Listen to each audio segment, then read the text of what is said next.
Step 0, understanding discipline. Before we begin in making you more disciplined, we have to actually understand it. And I guarantee you don't even know what discipline actually is, because a lot of people think discipline is going to the gym. A lot of people think discipline is doing hard work. It's not. Discipline is not doing something that's hard.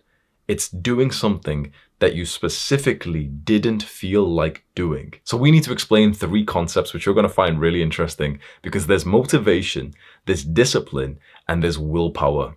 You need to know the difference between these 3, and most people don't even know this. Motivation is desire. It is craving. It is when you want to do something. Discipline is persisting. It's doing something that you aren't motivated for. It's doing the hard work, especially when you didn't feel like it. And willpower is resisting. It's not doing something even when you feel like it. So I'm motivated for the gym means I want to go to the gym. I use discipline to go to the gym means I didn't feel like going to the gym, but I went anyway. And I used my willpower not to eat the junk food, meant that I was motivated to eat the junk food. I wanted to, but I specifically didn't, even though I felt like it. Because motivation is fickle, it can come and go, but discipline is here to stay because it's a character trait that we can build inside of us. In fact, I think discipline is so important that I end every single one of my videos with a catchphrase: do the hard work, especially when you don't feel like it. That phrase, do the hard work, especially when you don't feel like it, perfectly encapsulates discipline. It's only discipline if you didn't feel like it. And this is why, as a man, it's so easy to win. 99% of men are just chasing instant gratification because it's so easy to fall down. They want the fast results in their business, so they're not willing to wait or to sacrifice or to set up something for the long term. They want to watch porn right now because they feel a sense of loneliness or, a sense of being deprived of intimacy, which they won't go and solve long term through improving themselves and learning how to navigate a relationship with a woman. So they'll just go and get that online right now. They want a sense of status and brotherhood, but they'll get that in video games right now because it's instant. So 99% of men are doing that. If you can become the 1% of man, and this isn't even me saying that you need to become so amazing or anything. Literally just do the fundamentals of not doing the ultimate degenerate habits, and you're already in the top few percentile of men. And getting into the top 1% of men will not come from any kind of monumental act. If you're starting to feel proper motivated right now and you've started to visualize this proper hard grunting workout and you're gonna make this fancy business, it's not about that. Beating your competition isn't about some big act that you've done. It's just about showing up every day and literally just setting the intention to try and do it a little bit better. It's the guy who stayed on the basketball court for an extra 5 minutes when everyone else went home. He's the one who becomes the world champion afterwards. There's 2 books which are very similar, which I recommend you to read. There is The Compound Effect and The Slight Edge. These 2 books are really good. They talk about using discipline to change something quite small and insignificant, like a small decision, like a 1% better decision, which then makes a huge difference over a few years. I bet you'll agree with this. It's also harder to be lazy than it is disciplined. Yes, it's harder to be lazy than it is to be disciplined. To be disciplined means that we have to go hit a workout today. It means that we can't watch porn today. Oh, wow. It's kind of difficult, fair enough. But to be lazy, to be undisciplined is harder, because that means that then you have to deal with the demons in your mind every single day, knowing that you're not living to your potential, dealing with the negative thoughts, going to sleep and you're overthinking. You randomly get a memory of some weird, awkward thing that you did 6 years ago. You feel like crap. Everyone treats you with disrespect because you don't deserve the respect. Genuinely imagine the kind of lives that the other people live where they don't even consider something like improving their discipline. And so they just go to one easy source of dopamine to the next, to the next, to the next. They're sacrificing their future selves' happiness for today's pleasure. And then they're wondering 3 months, 6 months, 12 months down the line why they're fat and depressed. It's because they did it. It's because we did this at some point. I'm glad that we're on this pathway where we've stopped sacrificing ourselves, and instead we're making life better for our future self. Discipline is a treat for your future self. Discipline is the ultimate act of self-love, because you're saying, you know what? Here is some modern technology, porn, video games. It's been made by a company who don't give a fuck about me. If I killed myself today, this porn company wouldn't give a fuck. They'd only care because, one user's went inactive. They've ruined my life. They gave me depression. I've got fucking ED, so my dick doesn't even get hard. How is this nice for me? But if I quit watching porn today, my future self is going to be recovering slowly and slowly and slowly. 3 days in and he feels, he's got a bit more lust, a bit more male aggression inside of him. Testosterone levels are rising. 2 months without porn and you start to feel very healthy towards women and you can actually speak to them. A year without porn and you stop getting those flashes of like dirty thoughts, of dirty like images and videos that you remember. The ultimate act of self-love is discipline. In the long run, it's much more painful to be undisciplined. And there's a quote that I like. Nobody who has given themselves over to excess is having a good time. Here is an actionable step I want you to do, and it's kind of mean. I want you to go onto YouTube right now, maybe open up a new tab, and I want you to search for this name. Nick Ocado, Nikocado. Nick Ocado, go find his YouTube channel. He is a morbidly obese man who made a YouTube channel of him eating a lot of food and it gets a lot of views. And he's become like obese. This man deserves to die early. Now I know that a lot of people watching this will just get panicked and think, wait, he said something that's really bad. We've been told never to speak like that. This isn't my opinion. This isn't like my viewpoint. I don't want him to die. But he deserves to. He deserves to feel this obliterating pain in his heart until he ceases to exist, this chokeness in his throat. He deserves to feel it. I know this sounds horrible, but there's something that you must understand right here, right now, if you want to live a good life. You deserve the consequences of your actions. This is worth for you to really meditate on, to write down right now, to stick it up on your wall, to write it and set it as your phone wallpaper. I deserve the consequences of my actions. So why don't you just make it so that you deserve what you want?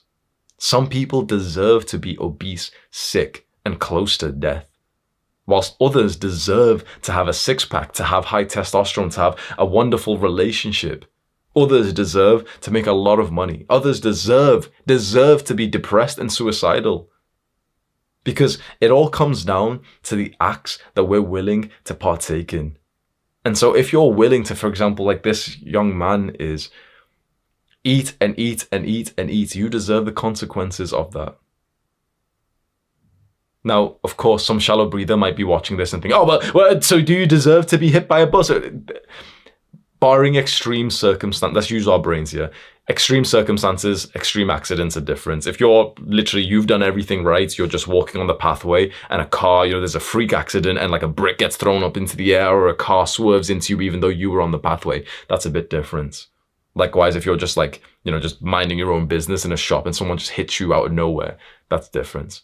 But if you're overeating your calories every single day, you deserve to be fat. And if you deserve to be fat, then you deserve to be sick. And if you deserve to be sick, then you deserve to have a higher risk of mortality. This is the consequences of a lack of discipline. And so I think for you, it is very worthwhile for you to just take a few seconds right now and think about what you want to deserve, not what you want. Remember, nobody gives a fuck what you want, but what you want to deserve. I want to deserve a six-pack. How could I deserve a six-pack? I'll train abs 3 or 5 times a week and I'll go on a calorie deficit and I'll do cardio. I want to deserve a good, healthy relationship with a beautiful woman. How would I deserve that?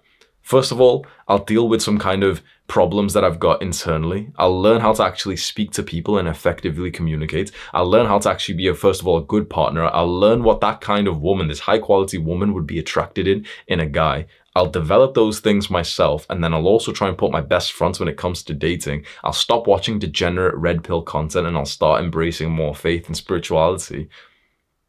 And then when I do meet the woman, I'll treat her right, very, very kindly, very lovingly, and I'll make it so that she is super happy with me. Doesn't sound so cool now, does it? Almost sounds like a bit stupid and autistic, but this is what you want out of life. This is how you get it. Just make it so that you deserve that thing.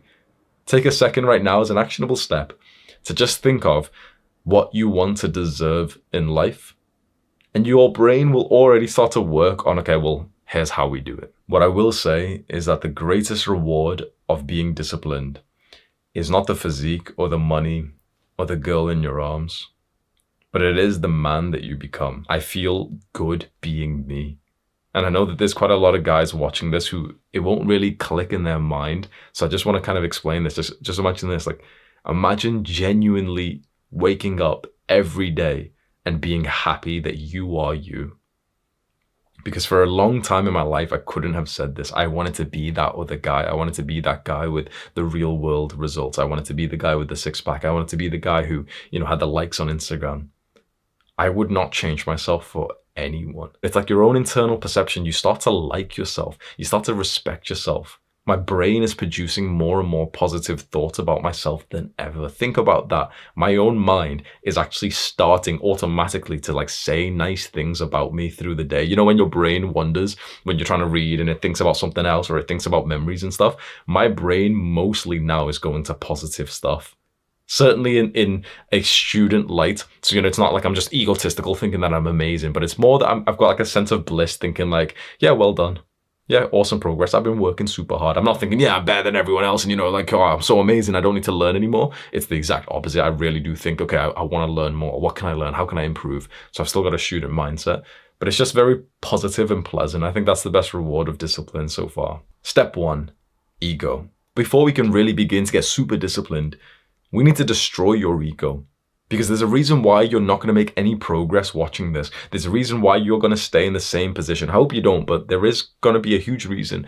And it's purely ego. It's ego because you think you're too good for what it will take to improve your discipline. I guarantee you do. You're thinking right now, oh, no, it's been made apparent in your mind right now. I guarantee when I tell you the real way to increase your discipline, you're going to think it's beneath you. And when you think that, you won't make any progress. You need to have an absolute, you remember the gaming term, like noob? You need to have like a noob's mindset to discipline. Because most guys don't do this. The real way to be disciplined is not like David Goggins. It's not doing this big, ridiculous run. He's decades into this, so that's different. But it's not like doing this big, ridiculous run or this 8-hour workout, the super long workout with loads of sets. It's not like doing all these weird things. It's none of that. The real way to be disciplined is finding the easiest good habit that you consistently aren't doing and start doing that. It's so uncool. It's so boring. But discipline is not that massive workout. It's cleaning up the mess on the floor. It's like the one piece of clothing that you've had on the floor for like the last fucking 48 hours. It's picking that up and putting it somewhere. Discipline is taking those water bottles down, like not even drinking the plastic water bottles anyway, but let's say, you've got water bottles in your room, this thing's out of place here. Discipline is literally just fixing that stuff up. That there's that cringe piece of advice like, oh, make your bed. Discipline's making your bed, and the first route to success or to changing the world is to make your bed. You know why every single military in every single country places an emphasis on things like making your bed? Why? Really just ask yourself this question. Why? Because that's the real discipline. The real discipline is not charging into war and being super heroic. It's making your bed when you didn't want to. It's these 1,000 acts of mini discipline that other people will ignore, saying that, oh yeah, it doesn't matter. It's not that it doesn't matter. It's that your ego is bigger than this task at hand. Your ego is stopping you to improve. If you think that something doesn't matter, if you think that, it's not going to make a difference, so I'll just cut the corner there, that's because of ego. Not that it's the objective truth of the world that whether or not making your bed makes you more disciplined. That is your big fat ego that's stopping you from making progress. You need to start challenging your own brain. People talk about critical thinking. They talk about not just taking like one piece of advice at once. Your own brain convinced you to watch porn over 1,000 times in your life. So your own brain probably shouldn't be automatically trusted, right? Think about this. When was the last time your own mind convinced you to watch porn? With 100% objective universal fact that porn is a bad thing. Your own brain convinced you to do it. You're not as smart as you think you are, right? So when your brain is telling you, oh yeah, this video is kind of stupid. He's telling me to make my bed. He's telling me to pick up the clothes from the floor. That's not going to do anything. I'll go watch another David Goggins or Andrew Tate motivational workout. Maybe don't listen to your brain and maybe start with the thing that will actually work. Look in your rubbish bin, probably full right now. Empty water bottles around, shit all over the floor. bed sheets not made. This is the daily act of discipline. So this is exactly what you do to destroy your ego and to begin leveling up your discipline. Pick one or two of these things that you have proven to yourself that you usually don't do. This is the important part. The small task that I'm telling you to do consistently has to be one that you have proven to yourself you usually don't do because you don't like to do it. So discipline is not, oh yeah, I'm going to wake up and do 50 push-ups, because you'll be motivated for that. So it's not discipline. Discipline is looking around your room right now and thinking to yourself, you know what? I've always got clothes on the floor, so clearly I'm not disciplined enough to clean that up. That's going to be my new discipline, like activity. Specifically, when you start to do that activity, you need to know that every single time you do it, you're not going to want to do it. It's going to feel annoying. There's going to be some kind of like BS cope in your mind, whether it says, oh, well, I'll do it later. Or I don't need to do this anyway. Discipline's stupid anyway. Or this isn't even discipline. There's going to be some kind of cope, right? Because that's the whole point. You're not motivated to do it. So you need to almost be vigilant for your brain to start coping and to start creating these excuses. It's these small, insignificant things that are the training ground for your discipline. In a video game, you start off with like the small monsters. A lot of us in real life, we start off and it's like we want to kill the dragon right now, but we can't. Because to get up to the dragon in a video game, what do you have to do? You have to kill like 10,000 cows, right? You have to go kill the cows, then you level up to the little goblins, then you level up to the zombies, then the security guards, then you level up to like the little demon, then the big demon, then you level up to like the hellhound. You have to start off by killing the level 2 cows. This right here, when you look around you, this is like the training ground, like the place that we get XP in the skill of discipline. You can never think that you're above these things. You can never think that. You can never think that you'll reserve your discipline for the big dragon when you're like level 7 right now and you need to still keep working on these small things. It's very important that you destroy your ego and you really start to say to yourself, you know what? I'm actually not that great. I'm not that advanced right now. I'm not past the point where something like cleaning up my room wouldn't help me. I'm not past the point where something like doing a tiny bit of exercise wouldn't help me, because a lot of people in this stage, they get stuck because of ego. Here is your actionable step for this part of the guide. Pick one daily habit that you can do, one task that you usually don't do that would require discipline. So it might be, for example, wiping your computer desk every day. And every day, it probably wouldn't need that, right? After you like wipe it down today, you probably wouldn't really need it tomorrow, but just do it anyway, just to get into the habit of it. Or it could be, for example, making your bed every day. That's a nice one. Make your bed kind of nicely. Or it could be, for example, making sure that you don't have rubbish in your room, taking down the rubbish bin every single day. It's very important that you just start with something small. Start with just one habit, and then you can make it into like a habit tracker like I've just got here. Like, just write the days of the month and then just have that as the habit, and then you just tick it off when you're done. Step 2, leveling up. Now, we want to level this up so that you actually start to accomplish bigger goals, because, just cleaning up your room is kind of nice, but we really want to like build something, right?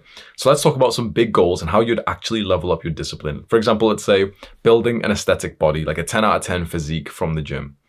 The way to use discipline for this is to figure out the exact constraints, the micro task, the current area of weakness, a specific task that you're lacking in. So for example, with building a nice physique in the gym, a lot of guys think it's working out and dieting, and then they're trying to like discipline themselves in those two areas, working out and dieting, working out and dieting. Sure, when you first begin, discipline is like going to the gym, because you might not want to go to the gym, but after a while, you start liking the gym, you start being motivated for it. So it's like you're not using discipline to go to the gym anymore. This is like a very interesting point. A lot of guys who go to the gym think that they're disciplined, but they're not, because they're motivated for it. You take that same guy and put him in front of a computer and tell him to do 90 minutes of deep work, and he can't. So it's not about that, you're disciplined if you go to the gym. If you're motivated for the gym, then it's not discipline. It's not even like, it's still difficult, but it doesn't require discipline because you felt like going. So let's say right now, you've been going to the gym consistently, you've been making some progress, right?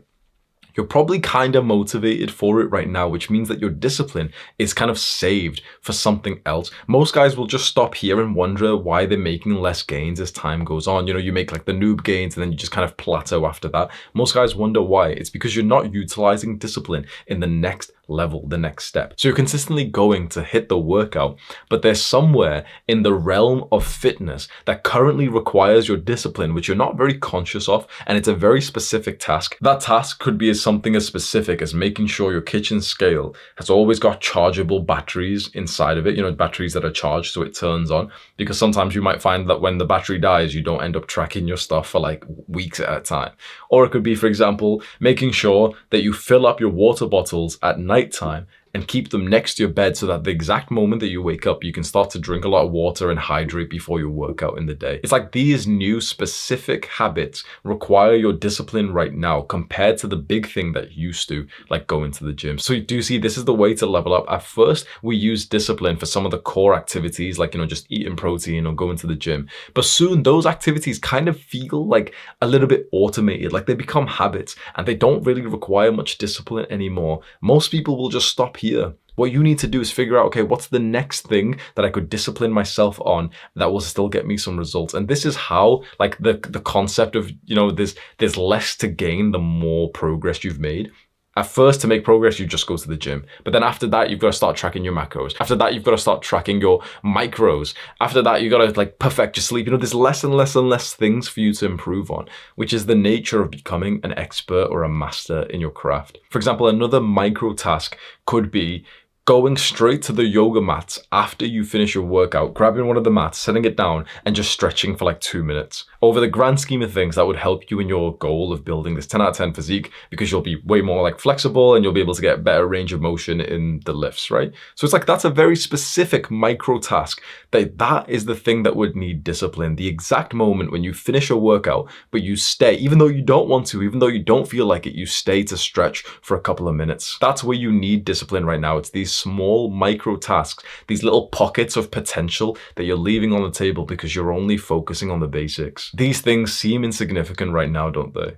But it is these micro tasks that will make the difference between you being a winner or a loser 5 years from now. Use your discipline for a new micro task for every goal that you have. And in some time, that micro task will become a habit too. So for example, right now, it would require discipline for you to stretch after you work out. So when you finish a workout, you don't feel motivated to stretch. You're making all these excuses, but then you say to yourself, no, I know that discipline means that I'm going to have all these excuses. I'm just going to turn my brain off and just go and stretch for a few minutes. After maybe a couple of weeks, this will become a habit and you might even start to enjoy it. So you might finish the workout and just be used to going to stretch. At that point, you're no longer using discipline. So it's time to find the next micro task after that to continuously keep making progress in this goal. Here is your actionable step for this part of the guide. Figure out a specific micro task that needs discipline that would get you some kind of progress in a goal of yours and add it up to your habit tracker. And if I was you, get the habit tracker and stick it up on the wall. This isn't just for the video, by the way. This has literally been on my wall for about a week now. And if you know me for a while from my videos, should I just show you quickly? I always have stuff over my wall. So obviously I've got the YouTube plaques there, but a lot of the papers you can see, those ones, they've got habit trackers, they've got goals and everything like that. I really think that's an extra step that you can take. Just have a habit tracker. If you make one right now, stick it up, add in the daily little discipline that we had from the last time, maybe clean up your room, and then also add some goal specific ones. So let's say you've got 3 goals. For fitness, the specific task could be, okay, stretch for 1 minute at the end of the workout.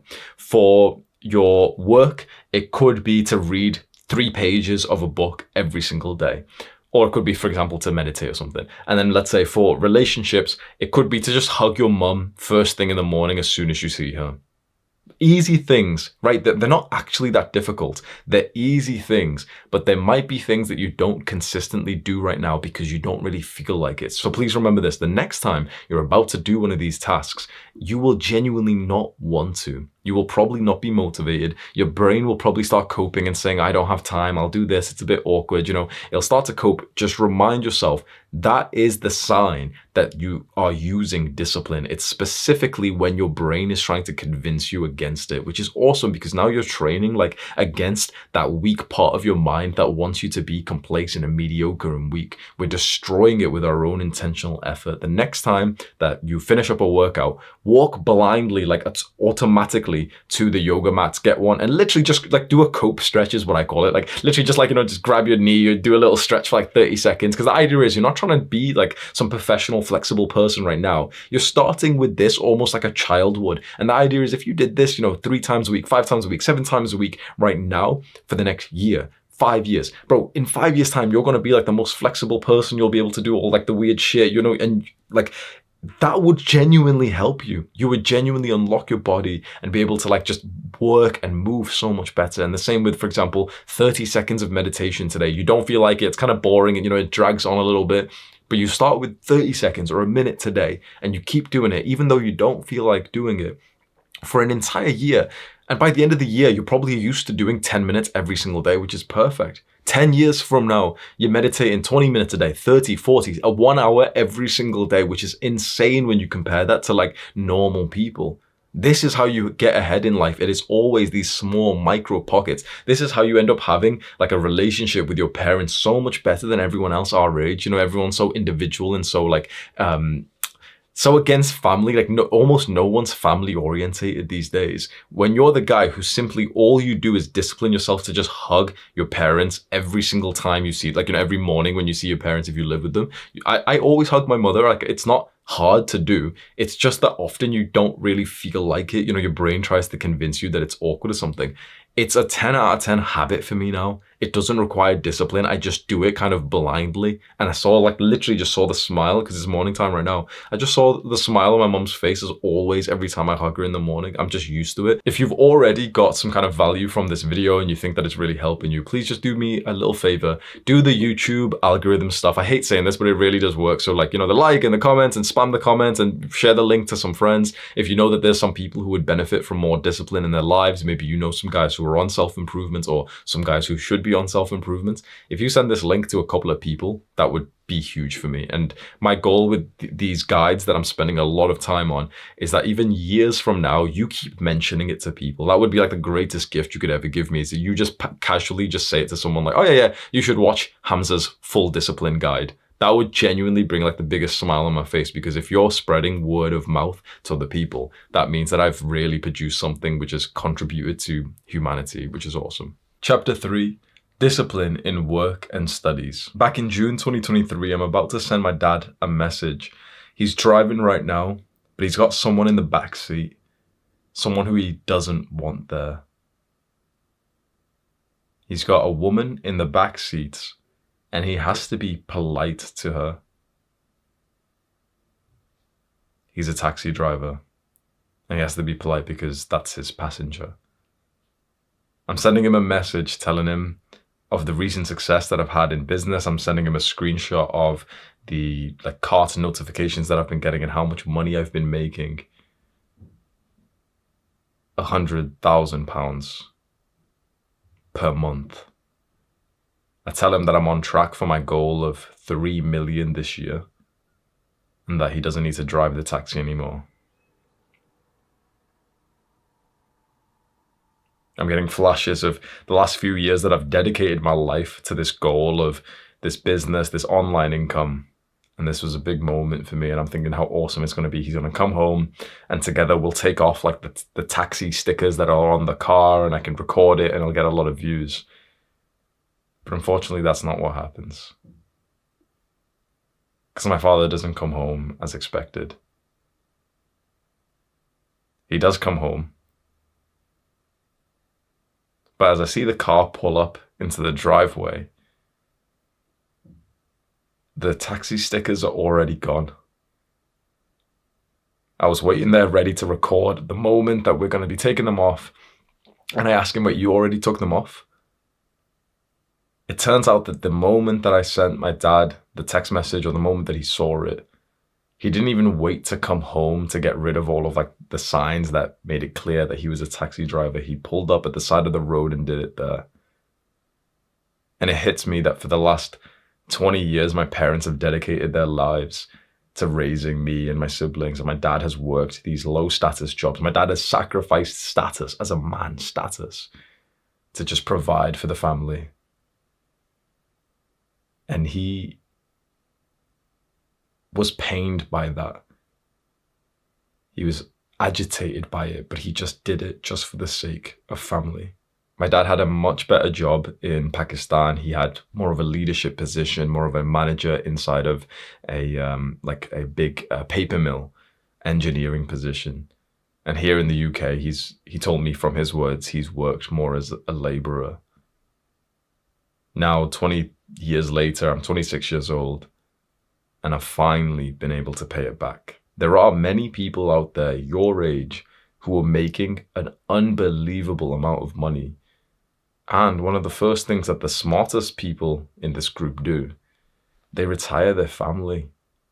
They pay their parents back for the effort and sacrifice that they've made.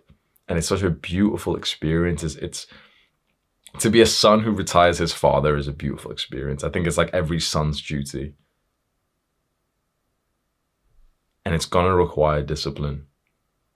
Because when you look into any of these genuinely successful young people, the young people who are literal millionaires, there is absolutely one trait that they have in common. They did hard work, even when they did not feel like it. But on the other hand, the young men who lack discipline, they're hit with 3 major pain points. 1, they live a life where they're not living up to their potential. They're always unfulfilled. 2, they're experiencing the realities of being a poor performer, which means shitty jobs, not much money in their business, poor grades. And maybe worst of all, 3, the people in their lives are let down. Or maybe the people in their lives are experiencing extra stress to counteract their laziness and lack of discipline. You see, there's only really 2 paths in front of you. It's the path of discipline, or it's the path of destruction. The cost of discipline, okay, you've got to wake up a little bit earlier, you make some coffee and you get to work even though it feels kind of hard. The cost of lacking discipline is your soul. It's the pain that when you fall in love with a woman, you're not successful enough to be able to just retire her immediately. That seems like a distant dream for a lot of guys, but it is a reality for some. Imagine that moment when your woman still needs to go to work in a job that she doesn't want to go to. You know, if you meet a woman who loves her work, that's different. But let's say she's working some shitty job and it's actually starting to drain on her. Let's say she gets pregnant and even 6 months or however long, 3 months into the pregnancy, she still has to go to work. She still has to commute. Now, I can be sat here being nice as everyone else is to you, but I'm going to hit you with some cold, hard fucking truths. You're disgracing your manhood if you can't provide for others. If you have a woman who hates her job, but still has to go because you weren't disciplined enough for long enough in your life, you should feel like a fucking asshole. You should look yourself in the mirror and actually think, fuck me, I wasted years of my life doing what? Porn, video games, drinking, drugs, right? If it was different, if it was you were really working hard, but you didn't end up achieving success, that's different. But look into the fucking mirror and just be honest with yourself. Did you actually work to the level that you should have? Did you discipline yourself to the level that you should have? Or did you just keep coping and saying that 1 hour of video games was fine? And now your girl has to go work an overnight shift, or she has to work overtime on Saturdays. Now your father's 60 years old and he's still trudging along to work. And no one will say this to you, by the way. No one will actually come to you and say I wish you retired me. Your father's probably not going to say that to you, but they're thinking that. I can't believe I raised such a weak son who didn't even understand the concept of masculinity, that you provide. Your father provided for you and here you are. Extra 1 hour on video games every day, eating carbs that fuck up your brain and now you can't even work well. I don't mean to be insulting or aggressive towards you, but I wish that someone spoke to me like this, because everyone spoke to me like a pussy when I was growing up. It was so weird. It's trust me when I say people are thinking these thoughts. But I'm growing up, playing video games, watching porn, fucking around, wasting time, and only my father would just kind of tell me, these are bad habits and stuff, but he wouldn't ever explain.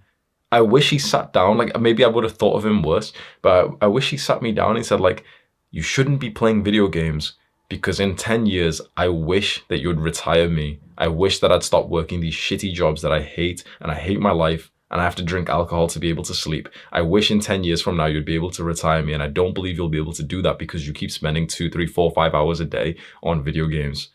I'm disappointed in you. I wish someone told me that when I was younger. These days, like, everyone just speaks in such a polite, like, nice way. You need someone to hit you with some truth. That I don't say this to be an asshole. I don't say this to hurt your feelings. If I wanted to hurt your feelings, I wouldn't be making like a guide like this where I've genuinely put my fucking heart and soul into this for the last like 2 weeks and like numbed my brain to thinking how I can help you be more disciplined. But sometimes, especially for young men who are masculine, you need a bit of criticism from someone else. You need another guy to look at you and just say like, bro, you're not living to your potential, so what the fuck is the point in your life? Now, you can start getting depressed and think that this is going to trigger you and make you worse. Or you can think, you know what? It is shameful. It is absolutely shameful for me to be like a leech on my family when I'm a young man. I'm 18 years old. I'm 20 years old. I can work harder, I can figure it out, and I don't have to retire them right now because that would be unreasonable. But I could surely retire my parents after 10 years from now if I set that as the plan, right? That's not so like super unrealistic. I'll give you a random tip. When we talk about retiring parents, people don't really explain it. There's 2 ways that you retire your parents. One is that you make like an absolute boatload of money and you just essentially transfer them the money, like a huge amount, like let's say $1 million, and they get to live off that forever. That they don't have to think about anything else. That's very unrealistic because that means that you've probably got 10 million or 50 million in the bank account and you can give them that much. So not many guys will do that. But the other one is that you're making a really good amount of money every month. Like, for example, your business is making 8,000 or 10,000 a month, which is really high, but it's possible.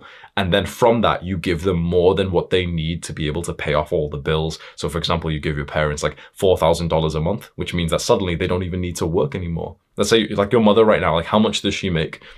$2,000 a month, probably less for most of the people watching this right now, probably way less, right? So if you were making $5,000 a month in your business and you were able to give your mother 1.5K or 2K, suddenly all of her time is freed. She doesn't need to work the shitty job that she hates. And it's like, this is a very strong point for people because this is when the leashes, the chains of finance get broken off and they can discover who they really are and what they really want to do with their lives. And it turns out, you know, people still want to work and be productive and do something. Your mother's been working this shit job that she hates. Now it turns out that she actually wants to go and volunteer at this charity because like one of her, like some friends or something is there, or there's like a cafe that she really likes and she'd love to work there part-time. So she's still bringing in a bit of income, but she like really enjoys it a lot more. It's not as stressful. It's closer to home. She doesn't have to commute. And you've just gave her the genuine gift of life for $2,000 a month. Not bad. You should not be hearing this and start to self-destruct, because there are quite a lot of sensitive young people who are hearing this and they're just going to start getting really, really stressed out and stuff. That's not going to help you. Don't just start getting emotional at this. Start getting logical towards this. Start thinking to yourself, you know what? Emotions aren't going to help me. Logic, power, strength will. Discipline will. What's going to help you is the fact that barely 1% of young men are interested in things like this. Like if you really just imagine yourself right now, if you view yourself in third person, you're sat here watching a guide on discipline. Now, if you imagine the people you grew up with, what are they doing right now? One of them is genuinely edging his dick right now. You know it. The other one is literally like he's still lying in bed right now. The other one is watching some bullshit TV or something. The other one is just, playing on his little Xbox with his little stubby fingers or something. He's got like little, like oily fingers from like the little disgusting junk food he's been eating whilst playing the game. The other one is working some like shit job that he hates, but he's spending all the money on like some card that gives him a level of validation. So maybe he can get some stinky hole from when he goes to the club. That's your competition. You're telling me you can't beat those guys. Your competition is literally guys who don't even exercise. Your competition is guys who genuinely have never even heard of the concept of like meditating. That's your competition, bro. It's not that hard. To beat 99% of guys, all you've got to do is about 10 push-ups and 30 seconds of meditation today. That's it. Then, to beat the 1% is ruthlessly hard because guys in the 1% are actually doing bits. They've already watched this guide. They're already meditating for the last year. They've all got six packs. They all understand all these like concepts and frames and mindsets. Now it gets hard. But to beat 99% of guys, bro, and to get to like the equivalent of that might be 1 or 2 or 5K in business. It's like just do some stuff consistently for like 2 months and ask for advice and just maybe get someone who's more experienced than you to help you and to give you some kind of direction, and just do it for about an hour a day for like 2 months, 3 months. When you go down this path of discipline, what you'll realize is you'll start to get this weird, peaceful, blissful experience, which kind of like, it reminds you, it shows you, you know, the concept of your potential. You always heard this in school and Instagram little quotes, live to your potential, do you know, your potential, your potential, your potential.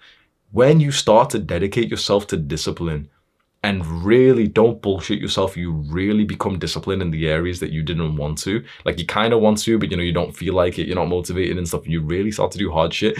I didn't want to sit down for this fucking video right now. I didn't want to. I've already done 3 hours of deep work today. My brain was kind of hurting.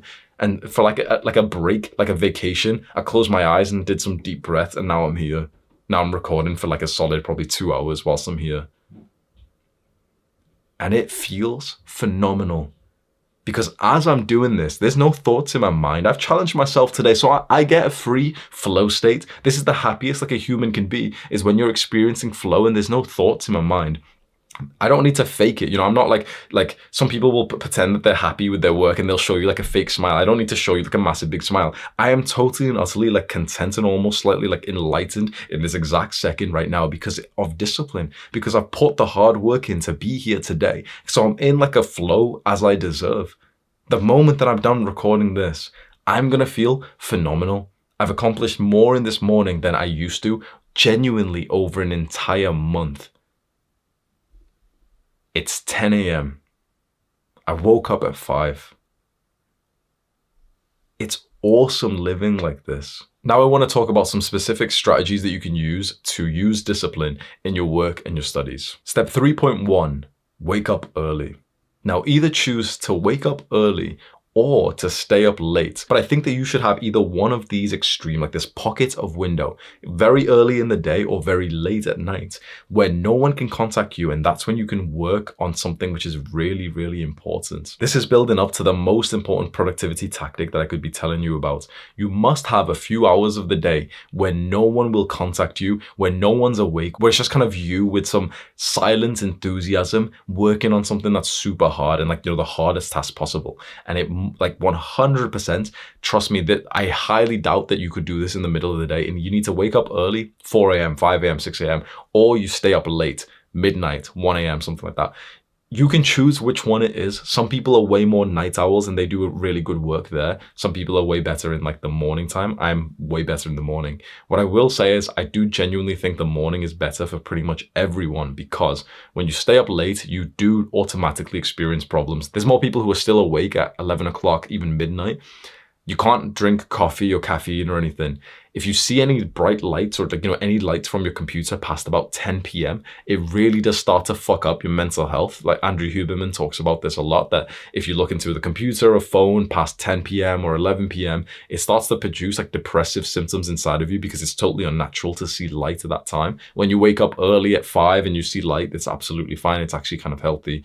So I heavily prefer morning time. But if, for example, I was someone who genuinely could not wake up early, but I feel fantastic at 11 or midnight or 1 a.m., I would still do that. I would be pushing that and literally like be up at a time where everyone else is asleep, where you don't reply to any messages so that you can do the hardest task possible. I do my absolute best work as early as possible in the day. So right now I wake up at 5 and my deep work task is between 5 and 8 a.m. So in cases you want to copy me or you want to take any of my ideas, here's my current exact routine.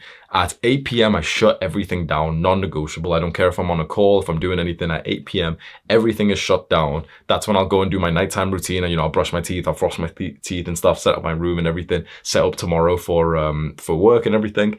Then I'll get into bed and I just read like sideways lying down. The whole room is dark, but I have a Kindle which is on the lowest brightness. And when you read like literally to the point that your eyes close, you have perfect sleep. I usually fall asleep at about 8:30 p.m., maybe sometimes about 9 p.m. And I wake up usually 5 a.m. like on the dot, just by myself. Wake up, first 10 minutes, 15 minutes, I'm just quickly going to the toilet, drinking some water, go downstairs, and I'll look at bright light, like I'll look at the sunlight. Right now, this sun, which is out at like 5 a.m., so I'm getting that into my eyes. Andrew Huberman says it's good. Then at about 5:15, I come up and I literally just do deep work till 8 a.m. So I'm working on the full guides for the script and everything. It's like a very mentally demanding, super hard task. No one can disturb me. No one's awake. I'm not checking messages. No one's awake in my house. So I'm just working on that. This is how you move the needle. So there's a phrase that I want to tell you, which means a lot to me. It's called eat the frog. The idea is, I think some philosopher or something made this, but the idea is that if you eat the frog first, the hardest thing, if you do the most gross thing, the hardest thing first, then the rest of your day is going to be easier and better. Most people do the opposite thing. They've got something hard that they really don't have motivation for, and they'll keep pushing it on, pushing it later, till eventually it's like their entire day has just been kind of like stressed out by that thing that they're pushing later. And sometimes they don't even get it done. So you wake up and you do the hardest thing straight away whilst your brain's really fresh, and then you've got like an easier day after that. So when I wake up, I focus entirely on these full guides because that's like my main thing. That's like the hardest thing I could possibly be doing. And I'll just be scripting the video, I'll be researching it, I'll be editing my script and everything. And then I record the full guide as well. This is the real me time. This is when I wake up, no one can bother me, and I can focus on dedicating myself to my craft. And I really think that I'm moving things along. And so you can copy this. So the first thing you've got to do is figure out, are you going to be a morning person or a nighttime person? I really think you need to be one. And I think the more extreme that you can push the time, the better. If you can wake up at like 4 a.m. or 5 a.m. and then start to adjust, the rest of your life to it, the sleep schedule and everything to it, fantastic. If you can stay up 1 a.m. or 2 a.m. and you can really, really get good work done and you're not coping and you don't get distracted and no one's messaging you and you can stay awake at that time, then do that. You should have one of these pockets. The next thing is, and this is the actionable step, figure out what your eat the frog task is. What is the single greatest, hardest, highest leverage task for your work or your studies? For a YouTuber, for example, it's not, changing the channel banner. It's not like commenting on videos. It's simply just like recording the video and maybe scripting the video. That's like the hardest, highest leverage thing out there for a YouTuber. So this is what I do in that first pocket of the day. If you're a nighttime person, then you do this right at the end. Or for example, let's say you are an author. You could be messaging people, you could be writing emails, you could, be sending shout outs to people or something. But the hardest task, the eat the frog of an author, what do you think it is? Literally just writing words down on a page. That's the hardest task. So if you're an author, you'd wake up and you'd do that as fast as possible, or you'd stay up late and you do that. You get the drift. The point is that there's a certain task for your work and for your studies that is super high leverage, but it's really hard. And that's the thing that you should be doing in these like pockets of time. If you're a student, for example, you might think that, oh yeah, mine is studying, for example. Needs to be way more specific. It can't just be studying, because then it's like, you'll just cope, right? Because you won't have a plan. It needs to be a specific task, as specific as, for example, practicing the exam questions. So you've got an upcoming exam, you've got like a list of all the questions that they've had over the last 5 years. At 5 a.m. you wake up and you practice the exam questions for 90 minutes. That is a good deep work task right there. Alex Hormozi is a entrepreneur, like a YouTuber who's got a bunch of subscribers. And he spoke about how he ended up getting really, really good grades in college. He literally just practiced the exam questions over and over and over again, so that when it came to the exam, he had already practiced the questions that had come up anyway. So he just breathed through them. That's a very high leverage task. A lot of students cope and they say like, their task is just going to be studying. They end up sitting there, they're distracted, they don't know what they're doing. They'll read a bit of the book, but it's boring. It's not even high leverage. It's very important you have a specific task that you'll focus on. I will tell you that I've been on self-improvement full time for the past 3 years. I haven't had a job other than YouTube. And so I've literally had the beautiful opportunity to like be full time on my self-improvements. And I will tell you that this is a 10 out of 10 productivity tactic. Wake up early, stay up late, whichever one, and work on that hardest task. Eat the frog. That's what I have in this habit tracker behind me. I have 5 a.m., sunlight, eat the frog. That's the 3 things I do first. And then I've got like the rest of my morning routine as well. This will be hard. When you sit down to try and do one of these tasks, it's always like quite brutally hard. It's like you're trudging through deep snow. It's hard. There's always a bit of a struggle. You don't really want to do it. But as you get about 20 minutes or 30 minutes into one of these hard, like frog tasks, that's when you start to feel a lot better. Like I am right now. When I was having a shower before this, I was literally thinking like, coping, do I want to record this? I can't be bothered. What if I do it after the gym? What if I do it, all these thoughts. The first like 10 minutes or so of recording this video, I was feeling a little bit like, I don't know, groggy, not really feeling it. Now it's fine. You've just got to fight the struggle that will inevitably arise with a task like this hard. And this is really, I'm going to be honest, this is where the success is built. Because you see how hard, you can imagine how hard this is. I'm telling you to either wake up early or to stay up late, which means that you've got to kind of dedicate your life around this. And then I'm telling you to work on the super hardest task possible, the highest leverage task. Everyone else is doing the exact opposite. Everyone else is spending their time doing like the pointless tasks, which aren't so important, and the hard, really important task, they're pushing that off till like, till the later of the day, till they're tired and it's less of a priority and they're doing other things first. They're going to the gym first. This is how you get ahead of everyone else. You prioritize that big task and you try and do it first thing in the day when no one can message you. And do all this with the vibe of enthusiasm and enjoyment, because you're building your dream life. And you're not just building your dream life. This is the dream life. When you imagined your dream life and you thought of, the life that you wanted to live, oftentimes we've been influenced and brainwashed by media, by school, by, like people that we know and influencers, and even like the red pill, like based guys have influenced us to think that we need this Bugatti or this apartment or, like be a high value man and stuff. When you take all that bullshit aside, when you really think about your dream life, in some way, you probably did think about the fact that you'd be working hard on some kind of project that meant a lot to you.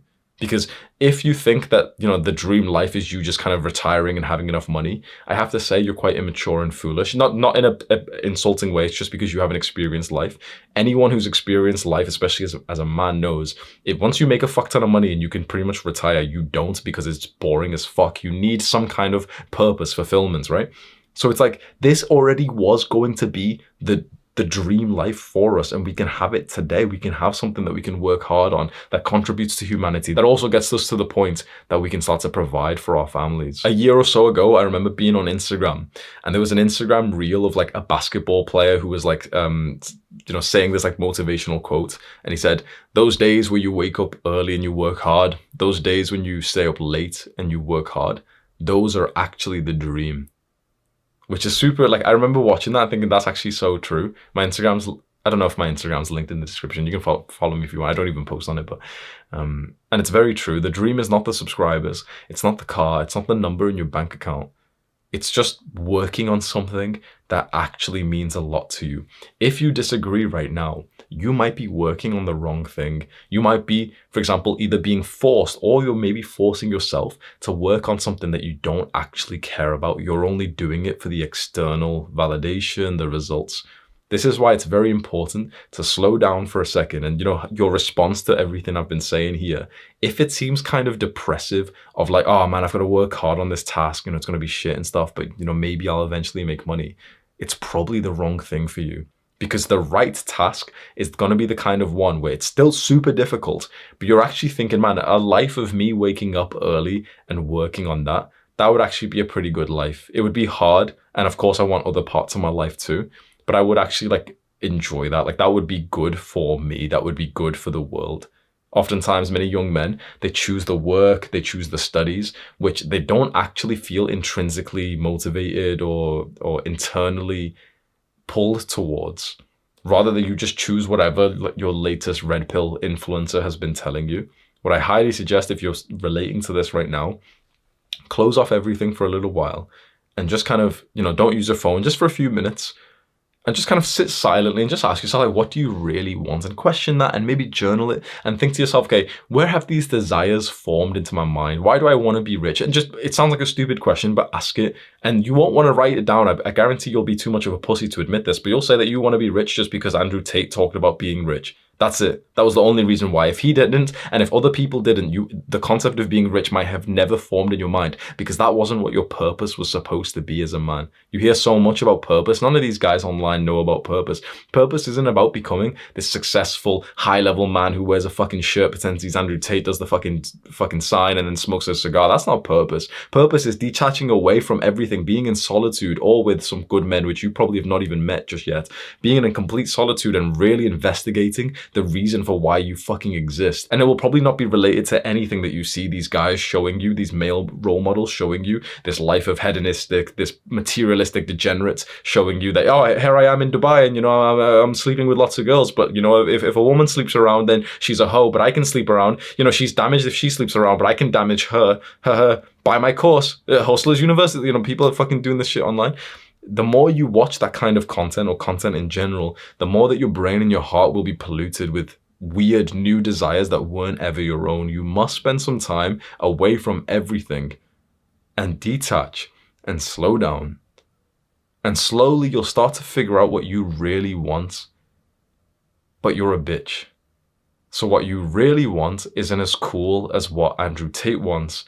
And you'll prioritize his desire into your own heart and mind instead of your own. When you hear about this concept of purpose, it's all about finding out what is internally right for you. And so many young men have given up their purpose to just go follow the desire of the latest celebrity. It's a very shameful way to live. Perhaps I should have said this before. Before you even wake up early, before, you know, we try and figure out this frog task for you, the eat the frog, we have to make sure that you're on the right track to begin with. This will come from making sure that there's no desires that are external. There's no influence by these other people, these creators, this validation seeking that you get from Instagram.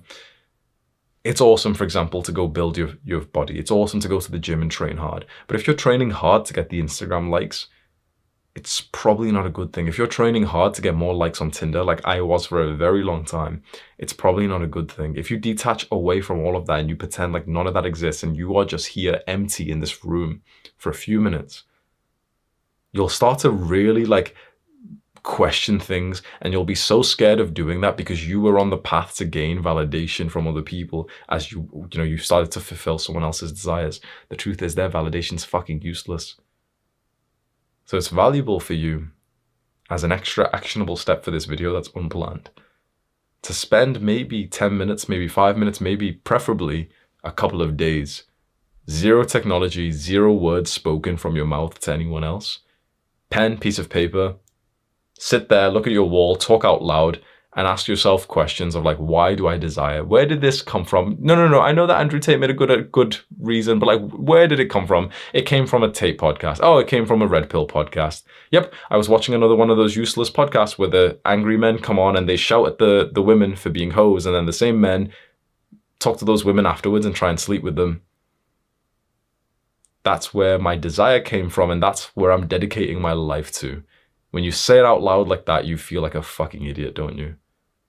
Instead, your desires should form from the inside, and this should be related to like your soul's purpose here on earth. This is how you get into spirituality. I'm very new to this myself, but I think that this is the better way. This is the only way to live. Otherwise, you're just wasting your life.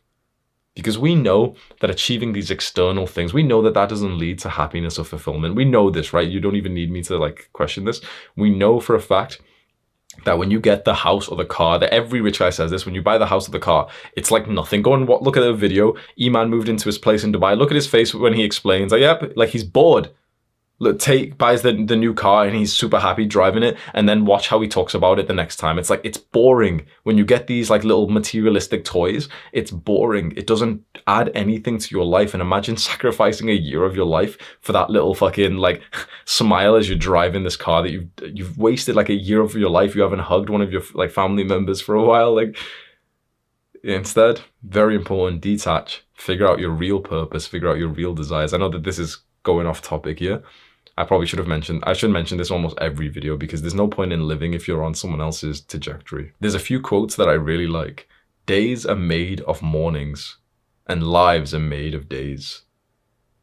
Win the morning win at life. I really think that's the case. If you start your day with an awesome morning routine, hard work, this specific task that means a lot to you, which is super hard to do, and you just do it to the best that you can, not expecting it to be perfect, struggling with it, losing your attention, but just, sticking to it, doing it anyway, waking up early every single day, doing that. You're starting each day perfect. That usually translates into a way better day than, waking up late or anything. And your whole life is just made up of these days. So it sounds weird, but like the way to live a good life is just to have like a good morning routine.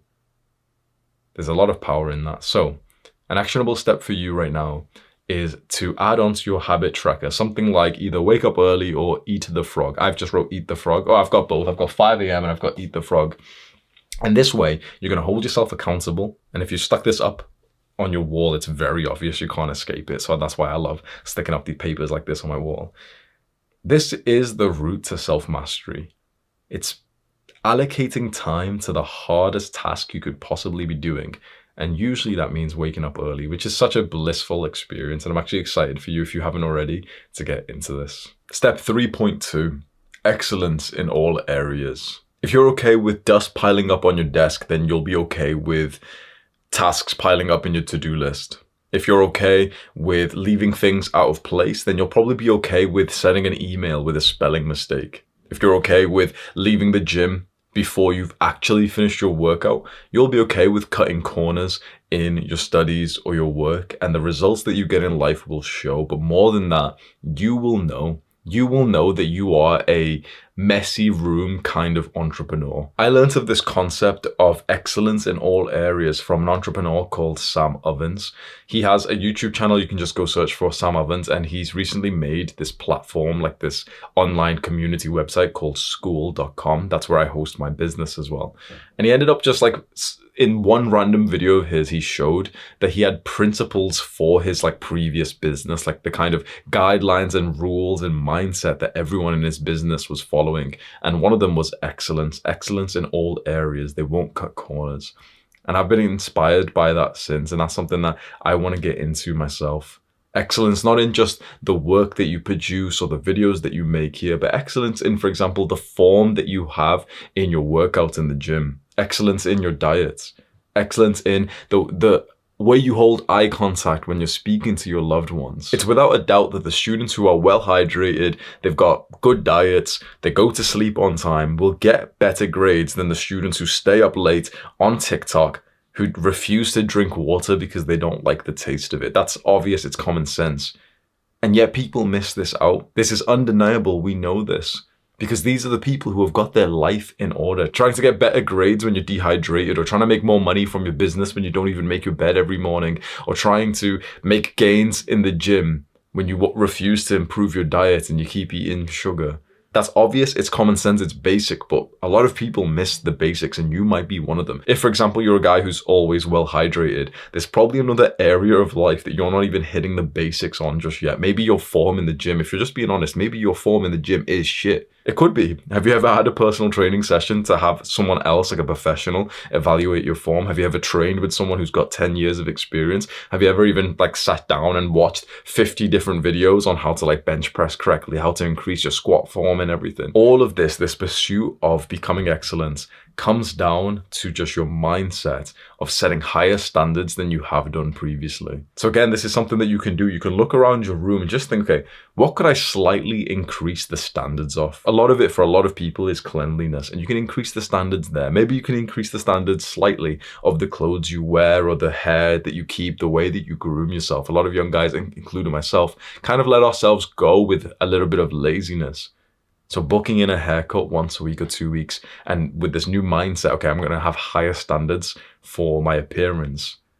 That will translate to higher standards in your work. Step 3.3, perfectionism is simply a lack of discipline. I've spoke to a lot of people who suffer with perfectionism. They want it to be just right. They want to wait months or years to, do something that should take maybe a couple of days.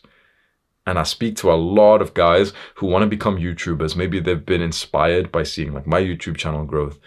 And they always ask me these bullshit questions. you know, should it be like this video or this one? How about this idea or this one or this one? This, like, you know, they're just like literally just jumping around from idea to idea. And I always just ask, how many videos have you posted? And the most common answer that I get is 0.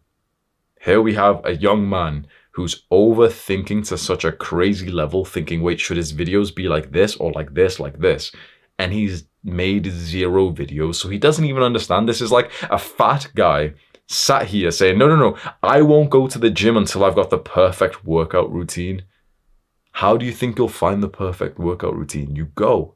So I always, every time I meet a perfectionist, I always relate them to a fat man. You're the exact same. It's just a lack of discipline. The fat guy who doesn't go to the gym because he doesn't know exactly what the perfect workout routine is going to be is the exact same as the little skinny fat nerd with the skinny neck who's saying that he won't make his YouTube video right now, who's saying that he won't produce this work right now, or he won't release it just yet because it's not good enough. It's not perfect. This just comes down to a lack of discipline. It comes down to arrogance and narcissism. There's a weird counterpoint here where we want you to have high standards, but we don't want it to be stupid. For example, your first video that you post onto YouTube is probably going to be trash. Now, if you're some professional guy, you're 30 years old and you can invest in a really high quality team and you're already a great speaker, then it's going to be different. But if, for example, you're a young guy and you don't have much experience, you're not really that great at speaking or anything, you don't have like a fantastic team or even a camera, you're just using your phone, your first video is gonna be kind of trash, and that's okay. But then having high standards would mean, okay, well, the next video I make, I'm gonna try and do one thing that's slightly better. Having high standards could mean, okay, I'm gonna make sure that in my videos, I don't waste that much time, because, you know, a lot of new YouTubers, they'll press record and they'll waste 20 seconds, 30 seconds just getting to it. This is the way to increase standards, but whilst destroying perfectionism. Just know that there'll always be more things that you can add into something. Always. There will always be more that you can add in. That isn't the skill. This is where perfectionists get stuck. They're always just trying to add more into something, think that they can make it better. How exactly do you use discipline to overcome perfectionism? You find a perfectionist buddy, kind of like an accountability partner, but another guy who also has these feelings of perfectionism, and you join together, because generally we have perfectionism in ourselves, but we can kind of rationally see for someone else, but, you know, perfectionists can't see it in themselves. They think that it's still not good enough. They think that it's not ready to be released. But if a perfectionist meets another perfectionist, they can kind of help each other in a weird way where they both relate to the feeling that they have, and they're able to convince each other well. And so your actionable step is to go down to the comments right now and go search for your own perfectionist/procrastination buddy. And if you really want to take action, then write your own comment, and then people can reply to you. Maybe you can put your Discord username so people can add you. You can say like, I'm looking for a perfectionist buddy. This is the thing that I think I've got perfectionist on. Or, you know, I procrastinate on this task because I keep expecting it to be perfect. If anyone's similar, here's my Discord, here's my email address or something. Everyone spamming in the comments will also help the algorithm pick up this video. So that's a win-win. If you are interested in all of the entrepreneur stuff I've just spoke about, like finding your dream business, and you want my advice with that, and you want to join like this online community, Adonis School is the place to be, and that's the top link in the description. Step 4, discipline in health and fitness. This is the most common place where young men can use discipline to improve their lives. Go to the gym and eat right, eat clean, even when you don't feel like it. It is really going to the gym and hitting workouts that is usually most young men's like first taste of discipline. It's first taste of feeling like quite masculine and, you know, doing something even though you don't feel like it, doing it even though it's hard, doing it especially because it is hard. And there's 4 major benefits to being disciplined when it comes to fitness. Number 1, it's the concept of hard times create strong men. You've probably heard of the cycle before. Hard times create strong men create good times create weak men create hard times. Wherever we are in this cycle right now, I mean, I think we know where we are. The hard times are pretty much here for a lot of countries, and it will get worse and worse. Like, we're talking potentially decades of like the dark ages. On the other hand, there might actually be the biggest sort of resurrection of good times as fast as possible that we've ever seen in history because of technology, because of AI. Like, who knows where it's going to go right now? It does seem to be the case that we are like entering the hard times, which means that if you are a strong man, you will be able to ride this wave that we're going through. But weak men won't. Weak men are succumbing every single day to more of these addictions, whereas some men are getting stronger even though the times are getting harder. It's hard right now, like for example, I live in the UK. It's hard for an average man to be able to feed his family because of the cost of living crisis, that, you know, he's not making much money. The weak men will just kind of struggle with that and just keep struggling and complaining and ask for handouts. The strong man will figure out extra ways that he can make money and become more capable. It's how you use the situation around you. And going to the gym, interestingly, will help you with this. It will develop you into a strong man because you're putting yourself through hard times. Now, I've got to make a disclaimer. A lot of guys will not get this benefit because for a lot of people, including like fitness influencers and everything, they're too relaxed. They're too easy. Like, you know, their workout routine, their diet. I see like every now and then I'll see a video from a fitness influencer and he's having like 200 grams of sugar a day. He's eating like protein pancakes and he's put little like fucking chocolate spread over it or something. Like, is this the level of discipline we've got to? This is the pinnacle of health, is these fitness YouTubers who are literally showing you like, oh, look at me, I'm having a snack, I'm having loads of sugar and stuff. Like, bro, like I said before, 100%, if you want to go out for like a nice treat every now and then, 100%, I love to do that as well. So, you know, I don't have like a 100% perfect diet. This is the pinnacle of health these days. This is like fitness influencers. 20 years ago, it was, you know, okay, way out, the white rice, the broccoli, the chicken, maybe a little bit too extreme. And now it's these guys who are like doing 10,000 calorie challenges because all the disgusting people just watch that content. It should still feel hard today. If you really want to level up, if you really want to get stronger, it should be relatively hard. Like I'm speaking directly to the guys who've been training for years now. Remember when you first started in the gym and how fucking hard it was? Remember how sore your muscles got in that first ever like arm workout that you did? You know, the first time that you did a bunch of bicep curls and the next day you couldn't even straighten your arm and you felt the same way about your hamstrings and everything, right? That was a hard workout. That built you strong. These days we do a full workout and afterwards we could work out again. Because even though our workout is like, you know, harder than it was before, our capabilities have risen. So we're no longer even in that level where we're challenging ourselves and becoming stronger. The same with dieting. Remember the first time that you started to diet and the first time you really made some progress in dieting, how like hard it kind of felt. Remember how much you used to think about this concept of eating less calories and eating cleaner, and it would like literally almost feel like a full-time job. And these days it might feel like way easier. You're just used to it. That means that sure, you're rinsing out the current benefits, but you're not growing anymore. You're not getting any stronger right now. Maybe you don't need to. Maybe you're already a super strong man. Chances are you're probably not, because I'm not. I've still got a long way to go. And if you're sat here like learning from me and I'm telling you as your teacher that I've got a long way to go, I think you should slap your ego and think, you know what, I probably do as well. So your diet and your training should feel hard today. I know that I'm doing this right when I'm in the gym and I really want to go home, but I have to like really like fight to stay there. Whereas I've had a lot of workouts over the last few years where I've just kind of, you know, I've just done it. Yeah, it's hard. You know, when you're pressing the weight and you're close to failure, it feels hard. But all in all, it doesn't like, it's not 10 out of 10 difficult. It's kind of like fun going to the gym. But these days, recently, just very recently, only for a few days, I've literally been in the gym and been like exhausted and tired. And it really reminds me of when I first used to go to the gym when like you couldn't wait to almost like leave. Like it was fun, but it was super tiring. And the same with my diet. I had to restrict it to the next level now, that now it feels like kind of like how it was when I was a beginner, and I can see the progress that I'm making. It's like I keep feeling this weird blissful feeling, which is like I can genuinely understand the concept of potential, of self-mastery. Because most people's fitness journey and, you know, the journey to be disciplined looks like this.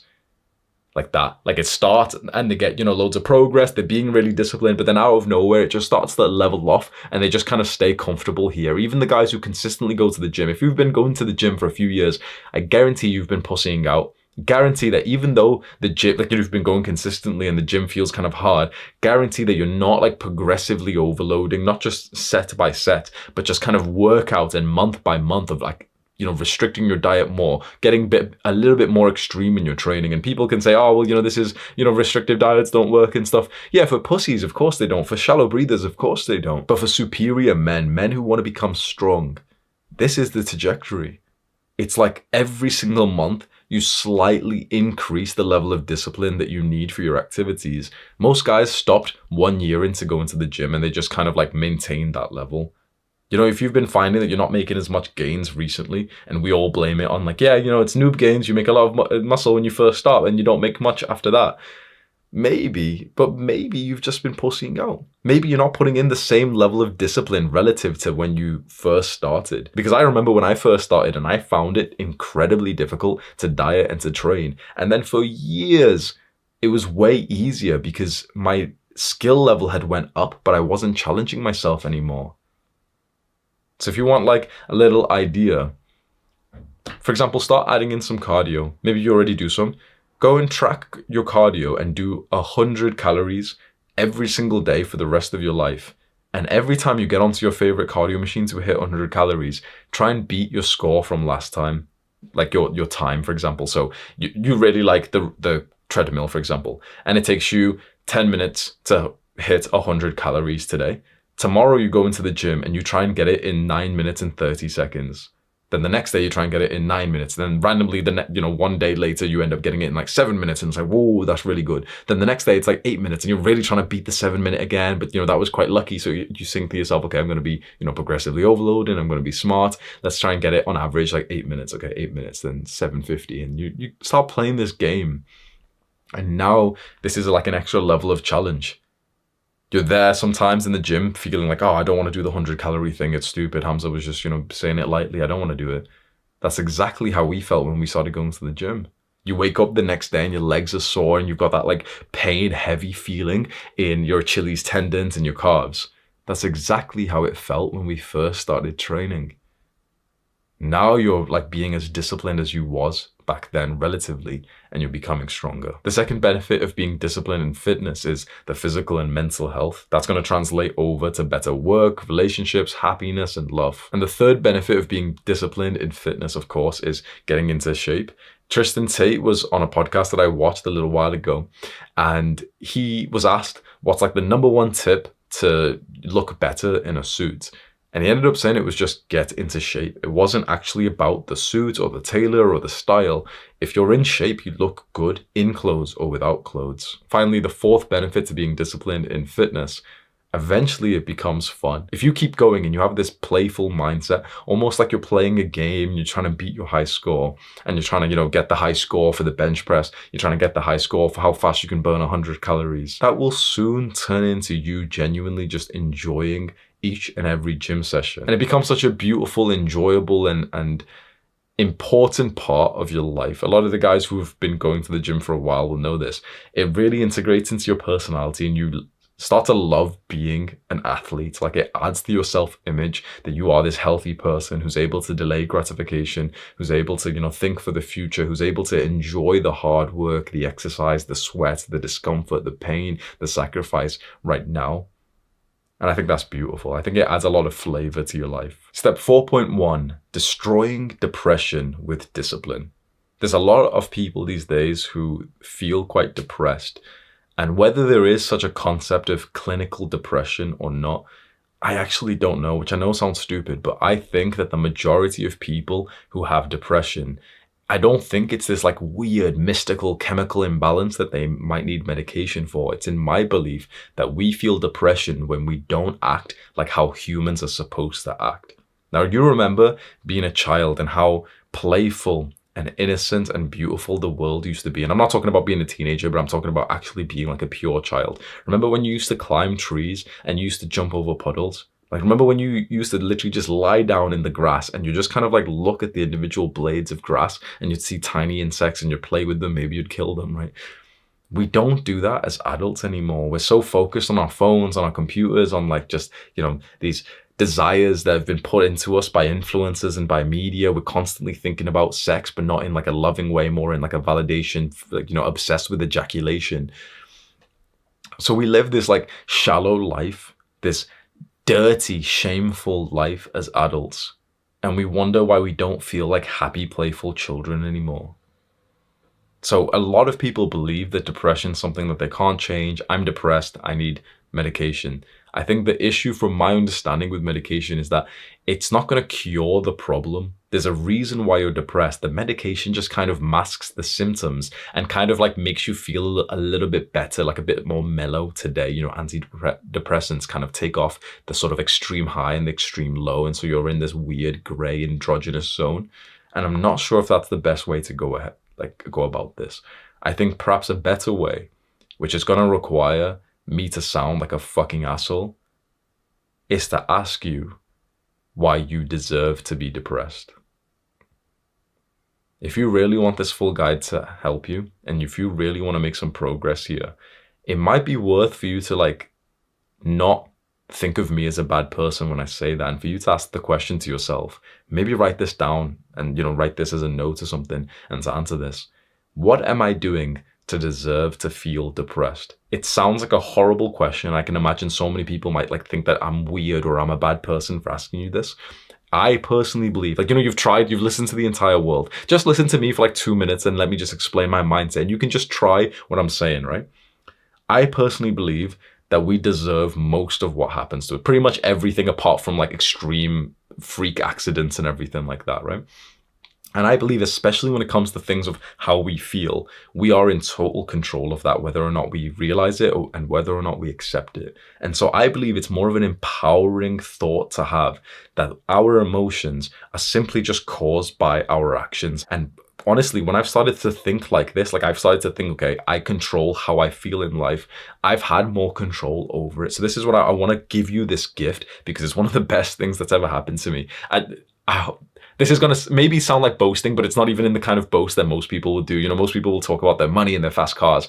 One of the things I really like, am proud of and I could boast about, I'm genuinely like quite a happy, content person. If there's 10 people sat waiting for the train, 9 of them are on a phone, and I'm the 10th guy who's literally happier than all of them put together with a smile on my face, just kind of like looking at the world. That's the kind of man that I've become now. And I promise that I was not always like this. This is because I've conditioned my own mind to like fight for my happiness, my joy, my survival, my gratitude and presence. And so I want to give you this gift, this mindset that I've had.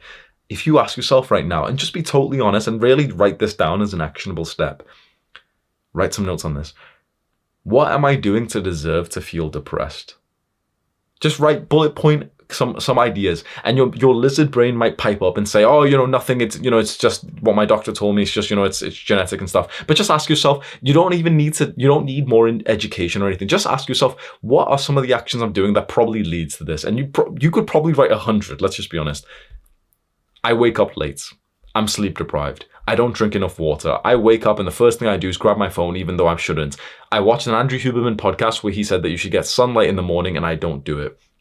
I wear the same clothes and they're dirty and they stink, but I just throw them on the floor, then I pick them back up and I put them on. I have no respect for myself. I haven't groomed in a while. I missed quite a few days of brushing my teeth. I haven't played anything other than stimulation and porn and destructive habits. I've been addicted to these habits for a very long time and I've been unable to quit. I eat a very poor diet that my parents probably conditioned me to eat. You could write a massive list of reasons, of actions that you're doing which are contributing to you not feeling good. Now please try this.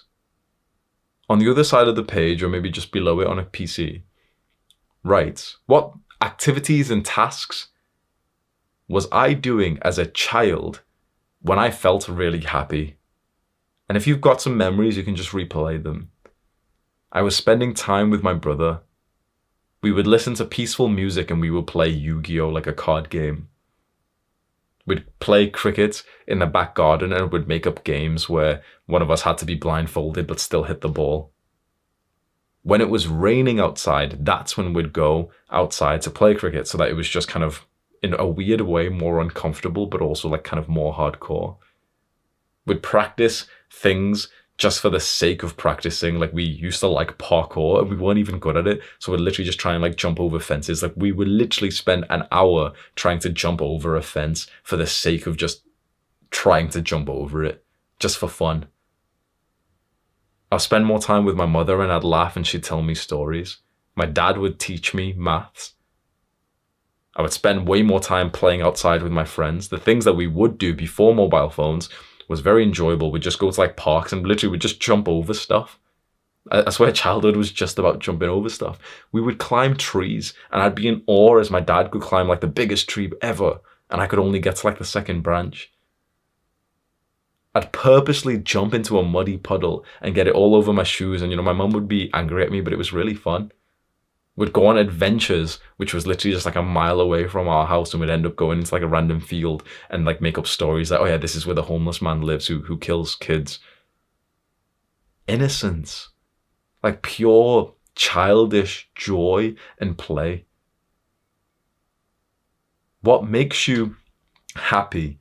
What makes you not feel depressed? I'm not sure if it changes that much. I think that, the things that we did as children that really brought us into a flow state that made us super happy, I think that it's specifically exactly the same activities right now, but it's that it feels kind of weird. Because as a grown adult, in some ways, like it shouldn't, but in some ways, it can feel a little bit weird or awkward to consider the idea of going to go climb a tree, right? Or to do like some of these things, or like inviting your friends, like going onto your friend's door, knocking on the door saying, hi, do you want to play out? Don't bring your phone. Let's just go like ride our bikes for no reason. Hey bro, do you want to go jump over stuff? Right, there's a level of like, oh no, that's not what adults do, this age. Like, yeah, we can go to the gym and that's kind of nice, but that's about it, right? And any other kind of playing is just online these days. It's video games and everything, right? I have an actionable step, just something peaceful for you to try. Take one activity that you can remember that you used to do as a child, that used to be kind of fun and maybe exhilarating, and start doing it today. Climbing trees. Like, when was the last time you climbed a tree? You can't feel depressed when you're up high on it. You literally just can't. You can't feel depressed when you're on a tree. When you go for a run or for a walk, right, and it's been raining and there's a puddle on the floor, you can't feel depressed as you try and jump over the puddle, and you could kind of laugh at yourself because you didn't make it and you got it all over your shoes. You can't feel depressed when you're doing that. Now that's only a few seconds, and then straight after that, the demons will come back. Okay, sure. But what if your day and your life and your month started to be filled up of these little micro childish habits? As they used to be as a kid. You used to see everything like a game. You used to see everything like a challenge. That's what we need to be like, even as adults. It's only, I wouldn't say Western, but it's only in these like these somewhat modern countries where people think that to be an adult means to be like this stuck-up person who maybe doesn't smile so much unless it's socially appropriate, who acts like everyone else, who doesn't act like a child, and so we wonder why we feel so bad. If you go to some other countries, not so much countries, but if you go to especially tribes which have been like quite untouched by modern civilization, you'll see the adults will literally dance for like an hour or two every single day. They'll do things which are fun for the sake of doing things, just for fun. You can almost picture right now if like a YouTuber, or let's say if I did like a vlog with some like African tribe, you can imagine the kind of ones I'm talking about where they've all got like feathered headdresses. They make them. They spend an hour picking like feathers from chickens and whatever, dyeing them just because they're like, oh yeah, there's the yellow feather, and that's fun for them. Then they're there, like they're doing their dance and everything, and they're having a good time. And here we are thinking that, oh yeah, adults shouldn't dance. Yeah, that's awkward. I feel embarrassed by that. Back to work, or back to my video games.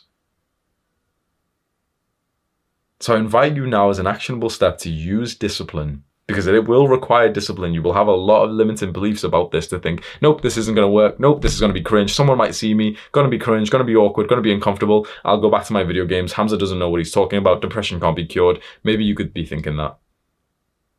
But remember that I'm on your side here. And if your brain is literally arguing against like us, and it's saying, oh, no, we can't get any better.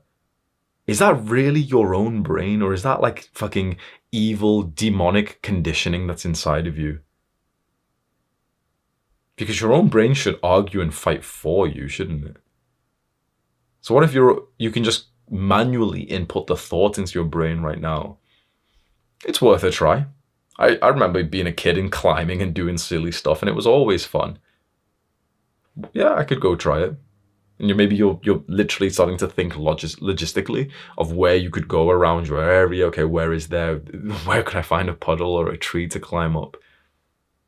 The easiest way to start in a way that doesn't feel awkward like at all, which is how I started my mental health journey, was long distance running. By long distance, I don't even mean like long distance. For me, long distance was like 2 kilometers or something. But it was specifically running outdoors, not on a treadmill, but outdoors, specifically with a prioritization of adventure rather than just running and calories and heart rate. So what I mean by this really transformed my mental health, and I really hope that you could take this. I started running, but instead of me just trying to follow, the route and running on the road and everything like normal people would do, I ran with cardio being like the second thing I was running for. The first thing I was running for was adventure and exploration. So I would specifically and purposefully run into places that I just wanted to see. So, I'd like imagine, okay, here's kind of like the road that everyone would be running around, like, this big estate where I live, okay? Here's the road. Everyone just runs there. Instead of just following the same road as everyone else, I noticed that there's almost like an alleyway, like not like a dirty one, but, just like a small road or something to the left, which is very close to my house. And it just occurred to me, like, I've never been in that street before. So I run down there. It's a cul-de-sac, which means you literally just have to run back out, right? But it's kind of like I just took it in for a second, and I couldn't help but to imagine, the game Grand Theft Auto, when you look at the map and the map is all like kind of blacked and dark out up until you kind of discover it, then the map's got light. And I couldn't imagine like my own city being like that, like this dark map with a few areas really brightly lit. And there's a few dark spots, like quite a lot, literally so close to my house where I've lived for so long, which I've never even seen. Because we've always just thought, oh yeah, well, it's probably the same. But our eyes have never even witnessed something literally like 2 minutes walk away. We've never seen a specific house before. We've never seen a specific car and the front garden before. There's some places you've not seen which are literally just minutes away from yours. And if you allow this like fantasization to build up, this feeling of wanting to explore and adventure, and just go out today, maybe on a run, for the purpose of literally just like exploring your local area, going somewhere new, and almost looking at it like in awe, not focusing 100% on the run, but getting somewhere and like looking around, smiling and seeing like, okay, I've never seen that person before. I've never seen that house before. Oh wow, I didn't realize that they had a big oak tree here. This is what we used to do as children. So I want to ask you, when was the last time your shoes got muddy on purpose? When was the last time you genuinely on purpose jumped into a puddle just to like get wet and dirty? When was the last time you genuinely went out and had a snowball fight? Or that you climbed a tree? And if you think that this is lame, the thing is, big, macho, successful, these masculine men that you see online, they're doing it. Andrew Tate's playing with his daughter, and he's probably like goofing around with her. Jocko Willink, Bear Grylls, David Goggins. These are all guys who've got long-term partners who are playing with their kids every day and probably fooling around with them and laughing and playing hide and seek with them. Guys who have got fucking triple our levels of testosterone. Guys who have literally been like military and successful business and kickboxer. And here they are literally playing more than we are because we're sat here trying to be too like masculine for our own good. Thinking, yeah, like, oh yeah, no, business, yeah. When the best businessmen are literally playing. Step 4.2, starting the gym. So you can skip this section if you're already consistently in the gym, but this is specifically for the people who haven't really signed up for the gym yet, or maybe who have got a gym membership but aren't going consistently, and you're trying to figure out, okay, how do I actually start? I know it seems like a simple topic of literally just joining the gym, but I kind of needed a guide like this when I first started. Very quickly, the way to join a gym is that you'll go onto Google Maps or onto like just Google, and you'll search your area, so your city, and just write gym. And you'll start to see the map of where all these gyms are, and you just want to pick the one that's closest to you, see its opening times, and you can usually just literally just turn up and you can buy it there, or you buy it on the website and it'll say, the monthly membership, the yearly membership. Just do that. And to actually get started in the gym, a lot of people do have that kind of perfectionist mindset of like, I don't know what workout to do. Yeah, maybe I'll start in 2 weeks. And there's a lot of things that just are stopping you from starting right away. The mindset I want to give to anyone who's in this position is you'll never be 100% ready to start the gym. There's always going to be another thought of like, wait, I need to wait for the workout clothes. Wait, I need to wait for this other thing. I've got to, oh no, I'm not feeling it. No, this thing. Okay, I'll start after that trip. Then I'll do this. I don't know the workout routine. I don't know if it's going to be safe. I don't know. No, there's going to be always these thoughts. Whether you start today or 10 years from now, you're not going to feel 100% clear with going to the gym. You'll only feel that after you've already been to 10 or 20 workouts. So what I mean by this is you specifically need to start going to the gym even though your brain isn't 100% convinced that right now is the time. Which is powerful because now no matter what bullshit your little lizard brain, which is probably more of an enemy than a friend, let's just be honest, is telling you, you can just go anyway. Literally just tell yourself like, well, I'll never be 100% certain. So whatever bullshit's telling me, it's like, just shut the fuck up. I'm going to sign up right now and I'm going to go for my first workout. And you might think, oh, well, you know, what's the workout going to be? You don't even need to know because I want you to think about the concept of exposure. And you know what we just talked about with destroying depression, with discipline, and that concept I spoke to you about, like the Grand Theft Auto map being kind of blacked out up until you experience something. The exact same thing is true with exposure to like how the gym works. Because right now it's like the gym in your mind is this kind of like black, kind of dark beast that you can't see. You can't understand it.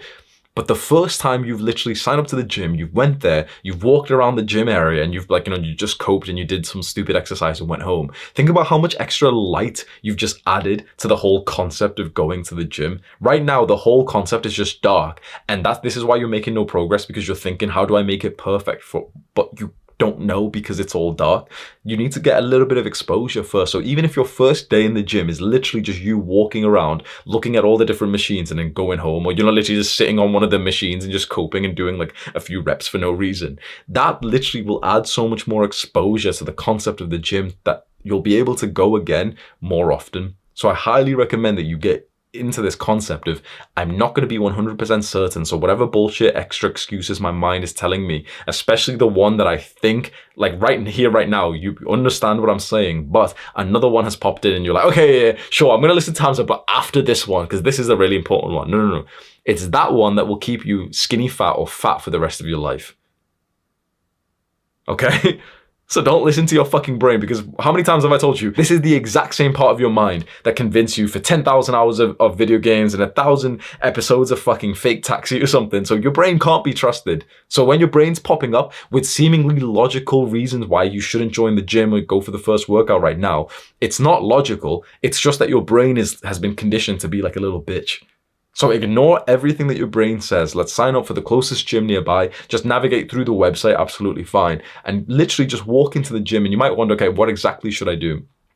For your first like real workout, I will literally make you the workout routine and I'll link it below so you can just click on the link. Don't overthink it and you're going to think, oh, you just click on the link. There'll be like a strong app link. You'll download the app. It's all free. I don't make money from this or anything, but I'll do that.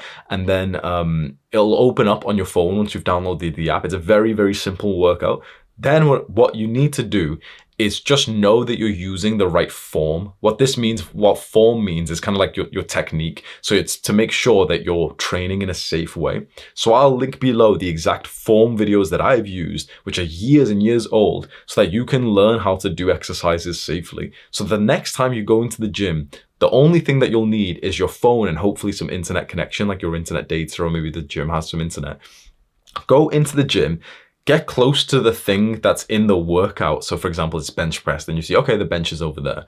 You stand over to it, get your phone, click on the video that I've linked below, and you'll learn how to actually do that exercise safely. And someone will literally show you on video, okay, this is how you rack the thing, grab it like this, do this with your shoulders, and then you go and perform the exercise at a very like low weight. Maybe like the empty bar is more than enough for most beginners. This is how you start the gym. You go back to the gym, watching the same videos, thinking about the same cues that they've said, trying to make sure it feels okay, and hitting it again and again and again. Eventually, you probably don't even need like the form videos for those specific exercises, and you can start to build on from there.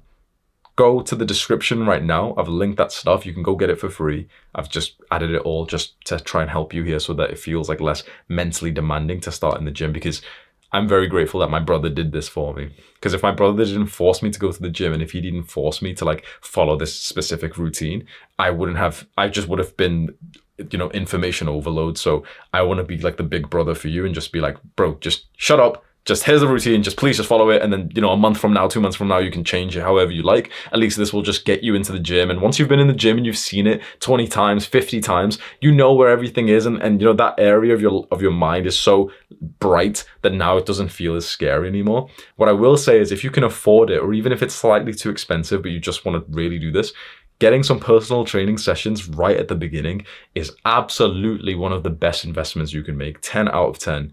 If you've got someone who you train with who can teach you, fine. If you've got like a big brother who knows the form and the technique, fine. But if you don't have anyone and you can afford personal training sessions, like a package of 5 or a package of 10 or something, it'll be like $100, $200, something like that. 100%, even if you're feeling kind of broke right now, 100% just like save up for it and get it, because you will genuinely make so much faster progress if you've had 5 hours or 10 hours of like a professional who's qualified, who's got years of experience, giving you direct, instant feedback, who's already made the plan for you, which you can follow even after your time with them. And he's just giving you like all this micro bits of feedback, which you might not get for the next 5 years if you train by yourself. So it's super worth it at the start to just invest into this few $100s, because they'll change the trajectory of your fitness journey forever. If you can't afford some PT sessions like I couldn't when I first started, just keep going onto YouTube and searching for technique videos. So whatever exercise you want to get into, you can just educate yourself on YouTube for free. Step 4.3, keep skipping workouts. If you find yourself constantly skipping your workouts and you cope and you make a lot of excuses, I'll do it at 7 p.m. Then 7 p.m. comes around and you don't go anymore. I'll do it tomorrow. And you set the plan to go maybe 3 days a week or 4 or 5 days a week, and you end up just messing it all up, and you go on different days, and you're very inconsistent. You just miss days entirely. It's too sore. All these reasons to not be as consistent as you're supposed to be in the gym. I know exactly what to do because I've done this. By the way, I've been going to the gym consistently for I think about 8 or 9 or 10 years, something like that. And here is my bicep to show I am credible to talk about this. Yes. So this is exactly what worked for me when I was a lot younger and way, way less disciplined, and more of like a Jeffrey, more of like a beginner, a shallow breather, where I was missing so many workouts, coping, eating shit food, and just calling it a cheat day. And I was all over the place, but I was able to get disciplined in the gym following 2 things. 1, I made it easier to be disciplined to consistently go to the gym. So instead of just relying on discipline, it's awesome if we can use some of those productivity tactics like routines and schedules so that it's just kind of easier and more motivating to go to the gym. So what this means is set a schedule to go to the gym at the exact same times so that it's in a routine. If you're trying to go to the gym somewhat randomly, thinking, okay, when will I have time? Oh man, I forgot to go to the gym for the last 3 days or something. That's going to be super hard to get consistent. But if you already just spend literally just 2 minutes right now, you can pause the video, just spend 2 minutes thinking, okay, what would be a great time for me to go to the gym? In general, for a lot of people, it will be in the morning, maybe before work, maybe before school or something, or maybe like a little bit afterwards. You need to find out a time that you could imagine will work not only right now, but might work for the rest of your life. Like for example, for me, I can go to the gym for the rest of my life from around 9 to about 12. That's the time that I usually go to the gym. Now, sure, there's some days where I can't. Right now it's 10 a.m. and I'm still recording, so, prioritizing something else. But in general, my exercise block is around like 9 to 12-ish, somewhere around that. And that works for me. I'm energized at that time. I enjoy training at that time. The gyms are super quiet at that time because everyone's in work. So that works for me. It'd be worth it for you right now to figure out exactly the time that you would go, and also to use what's called habit stacking. This is something from James Clear's book, Atomic Habits, which the idea is to put the gym on top of a habit which has already been formed. So for example, every day you wake up, you do your morning routine and you do some like studying or something, and you go to the gym after that. Every single day. So it's super, super consistent. And you adjust your workout routine to like make it. I personally think working out every single day is way better. I think that taking days off starts getting too complicated for your routine, and it's better to, for example, go to the gym every day for 45 minutes than it is to go to the gym 3 days a week for 1.5 hours. I think it's so much better to go every single day because it just fits with your routine. You get so used to it. Your bag's always ready. You know you're going to the gym at the same time, so it's always there, super consistent. So I would say if you can try and stack it with another habit, you'll get way more consistent. The most consistent I've ever been in the gym or in just working out in general, is when I've just done it first thing in the morning and it was stacked on pretty much waking up, brushing my teeth, having a poop, and then just literally just getting my AirPods in and stuff, and then just going to exercise straight away. Once you've utilized a few of those principles to try and build like a routine, not just like the gym routine, you know, push pull legs, but specific like calendar routine going every single day at 9 a.m. Once you've utilized some of those, there's one discipline mindset that I want to teach you. I had known this for a while, but eventually I had a conversation with a Marine, like a Royal Marine Commando, like a hardcore guy. I hiked up a mountain. Everyone else has hiked up this mountain. I saw this guy climbing up, like scaling up from the peak side. So whilst everyone else, you know, one step, okay, this guy was like climbing like this, like from a steep side like that. That's when I saw him. I was like, whoa, like it's crazy. And so I asked him, you know, what he does. We ended up speaking, and I ended up speaking to him on a podcast, which is very old, but you can have a look. If you just search like Hamza Marine Commando, it'll probably come up. Very, very old, like 2, 3, 4 years old. And he ended up telling me the exact same thing that I had been sort of following in my mind, which was really interesting, where he said, it's all about taking it one step at a time instead of looking at the entire battle. What I mean by this is when we don't feel like going to the gym, it's often because we're thinking about how big and scary and painful and uncomfortable the entire situation is. Let's say right here, right now, I'm sat here in my shirt, you know, my shorts and stuff. I'm kind of cozy. If I think about the hour of cardio that I'm going to go and do, I might start to like not want to go to the gym because it can start to feel kind of like hard and, you know, like kind of exhausting, and I'm comfy here, and I might end up coping. I might not say to myself, yep, I'm a pussy, I'm not going to go today. Not many people are that humble. I might say, yeah, I'm going to go today, but yeah, I'll go after, you know, I'll have a coffee first. I'll do that call. I'll do this other thing, and I'll go after. I'll go at 2 p.m. instead of my usual time. I'll go, you know, we start pushing it off because it's this big, scary thing when actually we don't need to go and do the 500 calories of cardio. That's not what the task is. The task is to just get changed into the gym clothes. The next task is to like get our water bottle and our earphones. You can do that, right? No matter how tired you are, you could go and literally just grab your AirPods and put them in, right? The next task is to put on your music. You can do that. No matter how tired you are, you could put on the music, right? The next task is to like go downstairs and put your shoes on. Again, no matter how tired you are, you could do that. Then it's to leave your door. Then it's to walk to the gym. Then it's to like, you know, do the warm up. So what the issue is that we are seeing the gym for this big beast, this workout, which is, you know, huge. It's long, it's uncomfortable, especially when we're in a state of comfort, instead of seeing the specific next task that needs to be conquered. Because when we are here in our nice, you know, quiet, cozy environment and we think about the last set of squats, it's like our brain says, no, couldn't do this, couldn't do that transformation. But it doesn't need to, because we just need to do the next step. It's one step at a time. How do you hike up a mountain? One step at a time.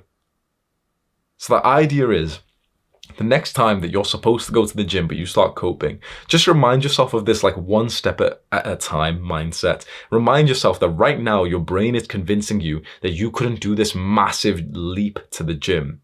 But it's not about the massive leap. It's just the individual step. And just ask yourself, it sounds kind of foolish, but ask yourself, could I put my earphones on right now? You'll be like, well, yeah, of course. Okay, I'll stick them on. Could I put my music on right now? Yeah, of course, I'll put it on. One step at a time, and before you know it, you're outside of the gym. Before you know it, you're inside the gym. Before you know it, you're warming up. And by the time you've warmed up and you've done one set of squats, it's like, okay, well, come on, let's fucking get it. You're warm, you're sweaty. You're actually inviting the next set of squats now. You're awesome, right?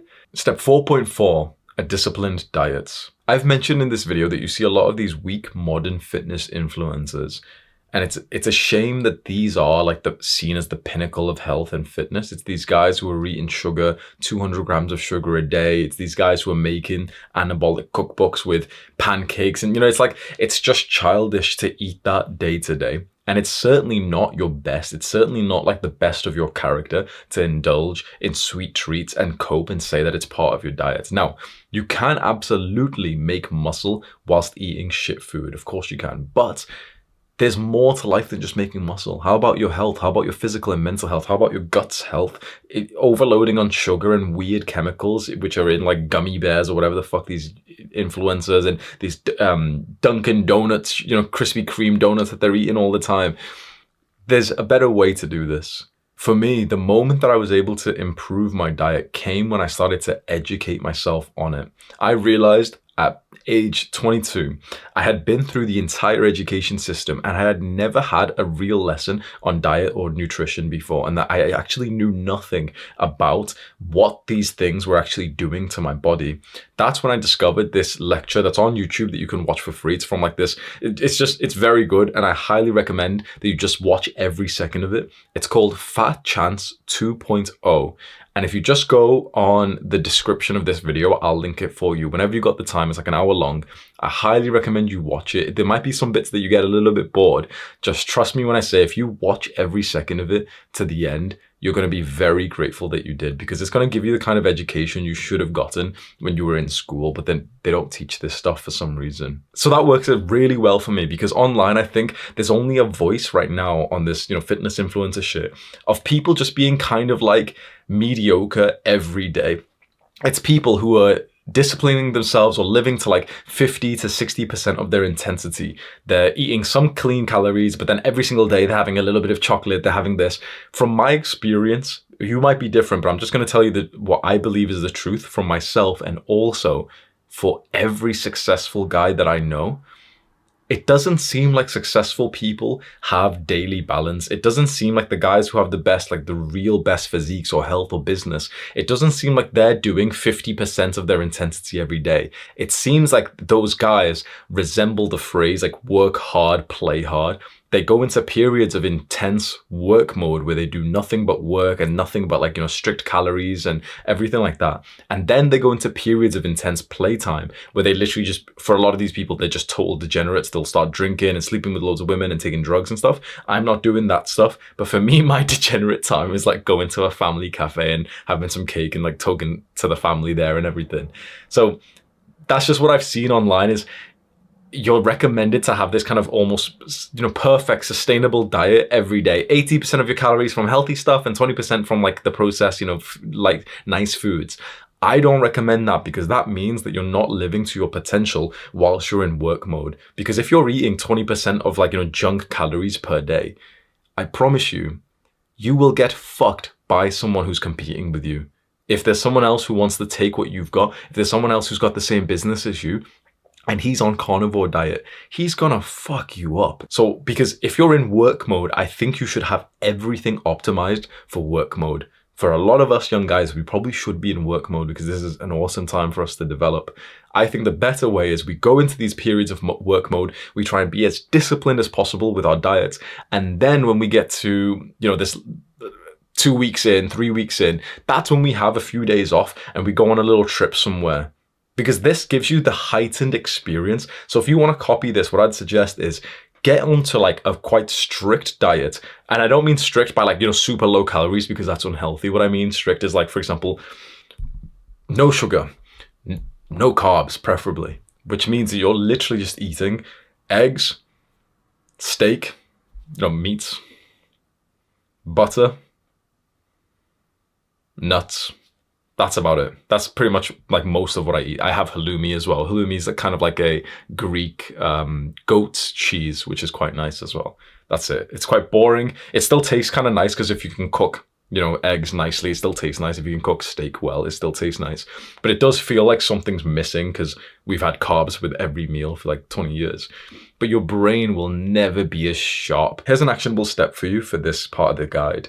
Write down a plan for your workout and for your diet. Have it super clear. What are you going to eat every day? What time are you going to train? How often will you train? My advice is train every single day at the same time, but do like slightly less volume than you would if you were doing 3 or 5 days or whatever days a week. This way that it's so much more consistent. My favorite way of doing this is just the habit trackers, as I've shown you here. Step 5. Discipline and self-improvement habits. So it's summer of 2022 and I'm in Thailand in a big villa that I've rented out on Airbnb. I'm sat outside next to the pool. Sam, my video editor, sat next to the pool. He's reading. And I'm sat there recording a video for YouTube. And the video's on mental health. So, I'm talking about all these great habits that you can get into. Eventually, I end up finishing the video. It's pretty good. I'm proud of myself. Here we are in a different country being digital nomads. And I've just done this deep work task that's probably paid for the next few days of our stay, which is awesome. And as I press the sort of stop button on my camera, Sam looks over to me and he's almost like smirking a little bit. And he says, "Hamza, do you still meditate? Because you mention it in all of your mental health videos, but I've never seen you meditate before." Straight away up, yeah. I meditate in my bedroom every day. I'm lying. I used to meditate every single day for an hour. I was known as the meditation guy. But at this point, I hadn't meditated for the last year. And yet I was still known as the meditation guy because I would speak about it so often.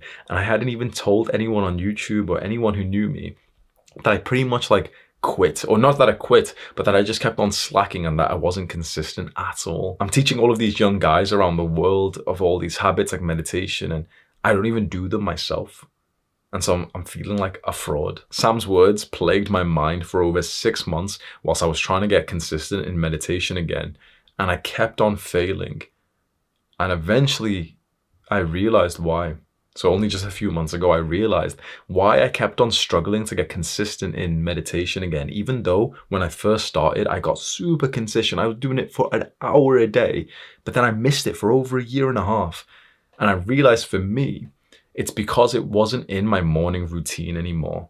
You see, for the last year or so, I've seen a rise of a bunch of YouTubers and influencers who almost mock the self-improvement habits, who mock the idea of a morning routine. And, they think it's kind of cringe or weird. And, there's been a culture online of people kind of saying that this stuff is it doesn't work or whatever. But then, of course, there's been a culture online of more qualified people like Andrew Huberman saying that this stuff, of course it works. Cold showers, of course it increases your dopamine. Meditation, of course it increases your focus. But I got influenced by the people who were kind of disrespecting the self-improvement habits and, saying that, morning routines are cringe, CEO morning routine and stuff. And when I don't do a morning routine, I found that I simply just don't do the self-improvement habits. Because when I start work for the day, it's I'm in work mode. So it's very hard for me to kind of get out of that. I found that I have a pocket of time, a window of between 8 a.m. to 9 a.m., which is perfect for me to do the self-improvement habits. So I wake up before that so I can still do the deepest work and wake up super early and work super hard on the full guides. But as part of my morning routine, I'll go outside, I'll get sunlight into my eyes whilst I'm reading on my Kindle. So it's a 2-in-1. I bring my Kindle up here, up into the sky like this. So that this way, the sun's rays are going into my eyes and I'm also reading at the same time. Then I'll come in, I'll go for a cold shower. Then I'll straight after the cold shower for 2 minutes, I'll meditate for 20 minutes. Then I'll do gratitude journaling. Then I'll do death meditation. I'll do double deep breaths. I'll do I've got a bunch of things in my morning routine. It takes me just under an hour. And people find it sad for some reason, which I don't get why, because it's very wholesome activities that genuinely have changed my life forever. I stopped meditating for a long time and my anxiety, level of intrusive thoughts really shot up. I really started to feel how I used to feel for most of my life, which was new for me because for a solid year, I almost forgot what it was like to feel anxious. And slowly those anxious thoughts started to come back and I wasn't so conscious as to why. And it was because I just stopped meditating. This is all about the concept of progressing 1% every single day. You've heard it before, be 1% better. That actually comes from this Japanese philosophy, which is called Kaizen. Kaizen is this kind of student mindset, which means that we prioritize wanting to be slightly better, to learn something and to be slightly better today, every single day for the rest of our lives. That's where the concept of self-improvement comes from. It's this random Japanese philosophy that ended up, we started masking over it with just these sort of habits and everything. What you'll find is that progress creates happiness. When you are consistently progressing in your development as a man, you will consistently feel the emotions and mood of happiness every single day. When you stop progressing, that's when your life starts to turn quite gray and dark. And let's say, for example, you stop progressing with these self-improvement habits, but you're still getting more results, like you're making more and more money. It does nothing. Telling you from my own personal experience, I was happier when I was totally broke, but I was meditating an hour a day than I was when I was living in Dubai and I was making like 40K a month. Because when you live like that, like this is a separate point, I guess, but when you've seen this lifestyle that's been promoted to you by the media, the influencers and everything, right?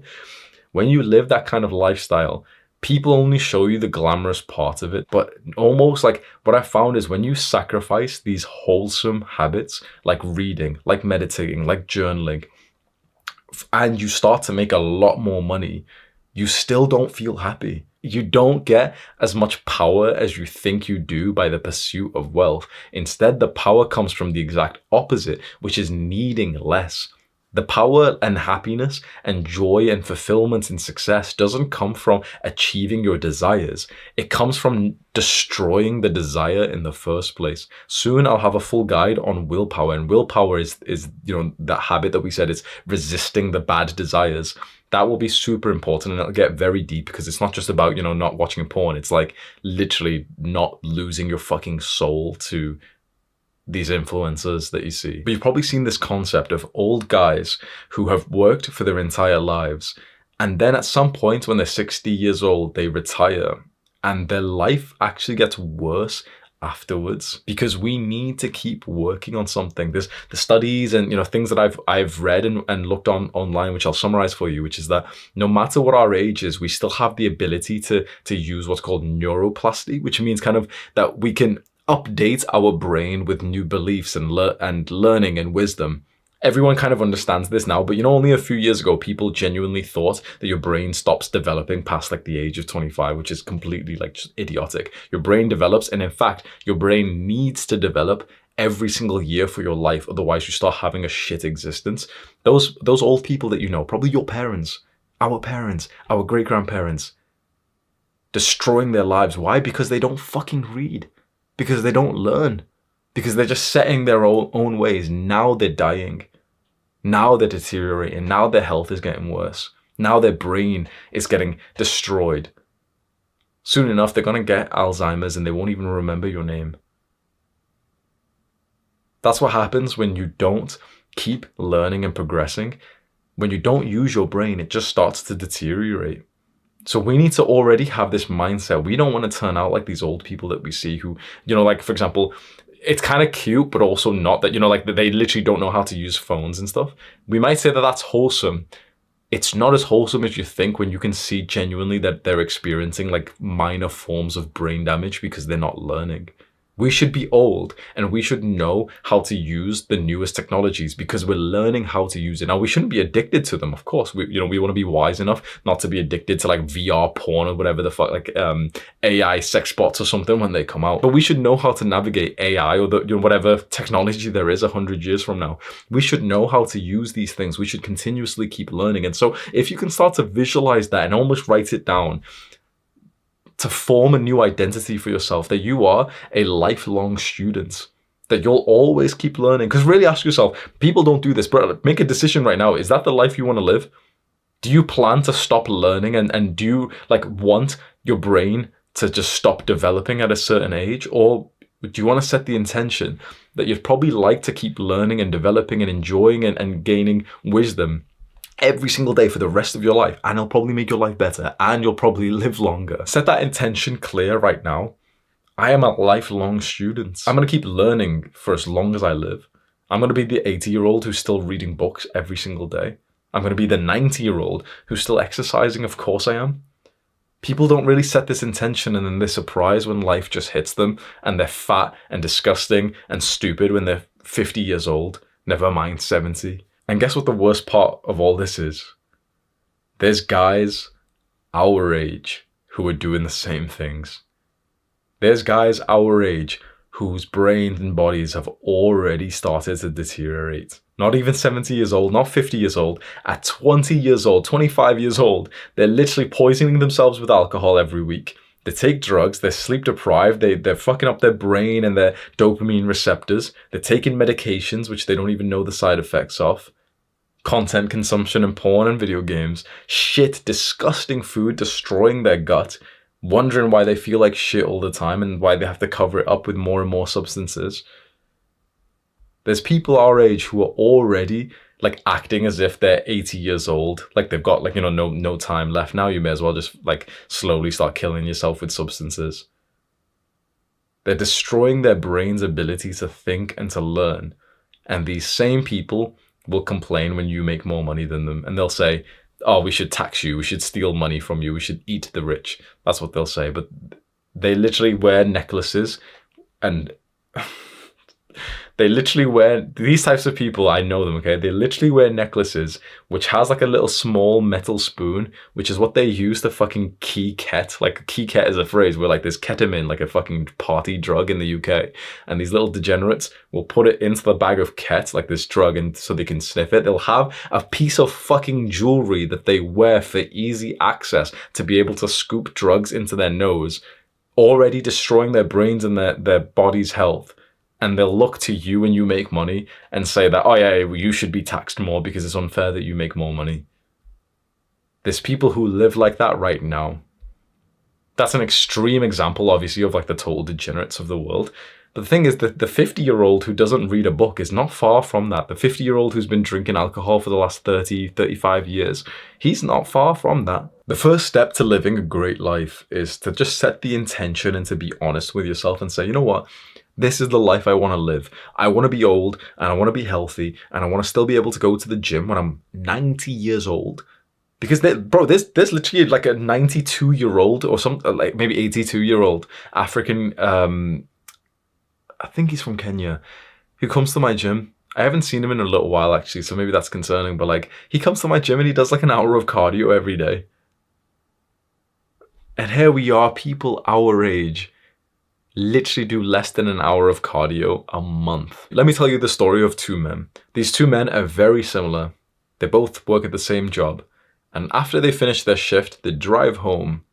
One of the men listens to the news, and then sometimes he also changes that to his Spotify playlist. And the other man listens to podcasts. The first guy's driving home, but before he gets home, he makes a stop to McDonald's. And he just picks up a small thing there, like a McFlurry. And he goes home and he just has that. The second guy drives home without that stop, without the McFlurry. The rest of the day is exactly the same. Imagine that, 100% the same. It's only the difference is what they're listening to in the car and whether or not they picked up like a little 200-calorie ice cream on the way home. In 20 years, the guy on the left is morbidly obese. Just an extra 100, 200 calories a day over like 10 years is like 50 pounds of fat.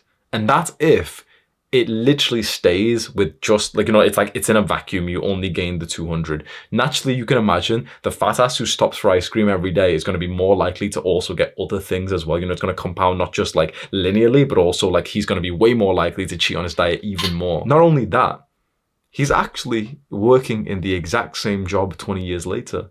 Because he's not learning. The other guy listens to a podcast for 30 minutes on his way back home. He's listening to Chris Williamson podcast, Deep Dive with Ali Abdal. He's listening to something intelligent. And with that, he got one promotion after, let's say, 4 years. Then one more, then one more. And he makes at least triple what this guy does. He still makes like 45K a year decades later. This guy makes like 120K. This guy's actually relatively in shape. This guy's morbidly obese, and we only change two variables, literally just what you listen to in the car for 30 minutes a day and whether or not you stop to pick up ice cream. And we're saying that this is all like in a vacuum. Because again, the person listening to the music is probably going to be much more likely to be a degenerate and sex obsessed. You know, that's the state of music these days. He's also going to be listening to the news, which means that his cortisol's higher, which means his sleep's worse, his performance in work is worse, his relationships are worse. So it's a lot more of an effect than we think. But even if we're just being nice to this guy, literally just the objective facts is that he makes 3 times less and he's 3 times as fat as this one with those 2 small changes. That's the compound effect in action. You don't see much day to day. You can have the ice cream and it doesn't actually do much to your physique right now, but if you do that 2, 3, 4 times a week, if you go to McDonald's like, you know, once a week compared to the guy who doesn't go at all, if you have that extra little bit of sugar every single day, you know, 20% of your calories on junk food and 80% on unhealthy food, that's when over years it makes a much bigger difference. So it's your gift to your future self to be thinking about the compound effect and thinking that small choices will really change your future self's life a lot. Here's an actionable step for you. Decide one good small thing that you could do, very small. I'm talking the equivalent of like 50 calories. For example, you could go for a walk every single day for just 10 minutes. That's it. What's a good habit that's small that you could start to do every single day for the rest of your life? Maybe it's 3 minutes of meditation. Maybe it's 5 minutes of prayer. Maybe it's 5 minutes of deep breathing, or it's 5 minutes of reading. Maybe it's 5 minutes of walking outside. Maybe it's 5 minutes of just playing with your dog with no distractions at all. What's a very small thing for less than 5 minutes? And then also, what's a bad habit that you'll stop doing? A very small bad habit. Maybe it's putting sugar in your coffee or your tea. Maybe it's using like one of those bullshit artificial sweeteners, which are as bad as sugar, even worse, because it's just got weird chemicals in. Maybe you just stop doing that. Maybe you stop putting in whole milk, which is full of estrogenic materials. You know, they've stuffed the cow full of disgusting stuff and it's been bottled in plastic and everything. Maybe you just stop putting milk in your coffee. These 2 changes, if you can make it easy enough to literally follow them every single day for the rest of your life, and of course knowing you're probably still going to miss like 1,000 days, you'll be significantly, very significantly different 20 years from now, more than you'd realize. You know why?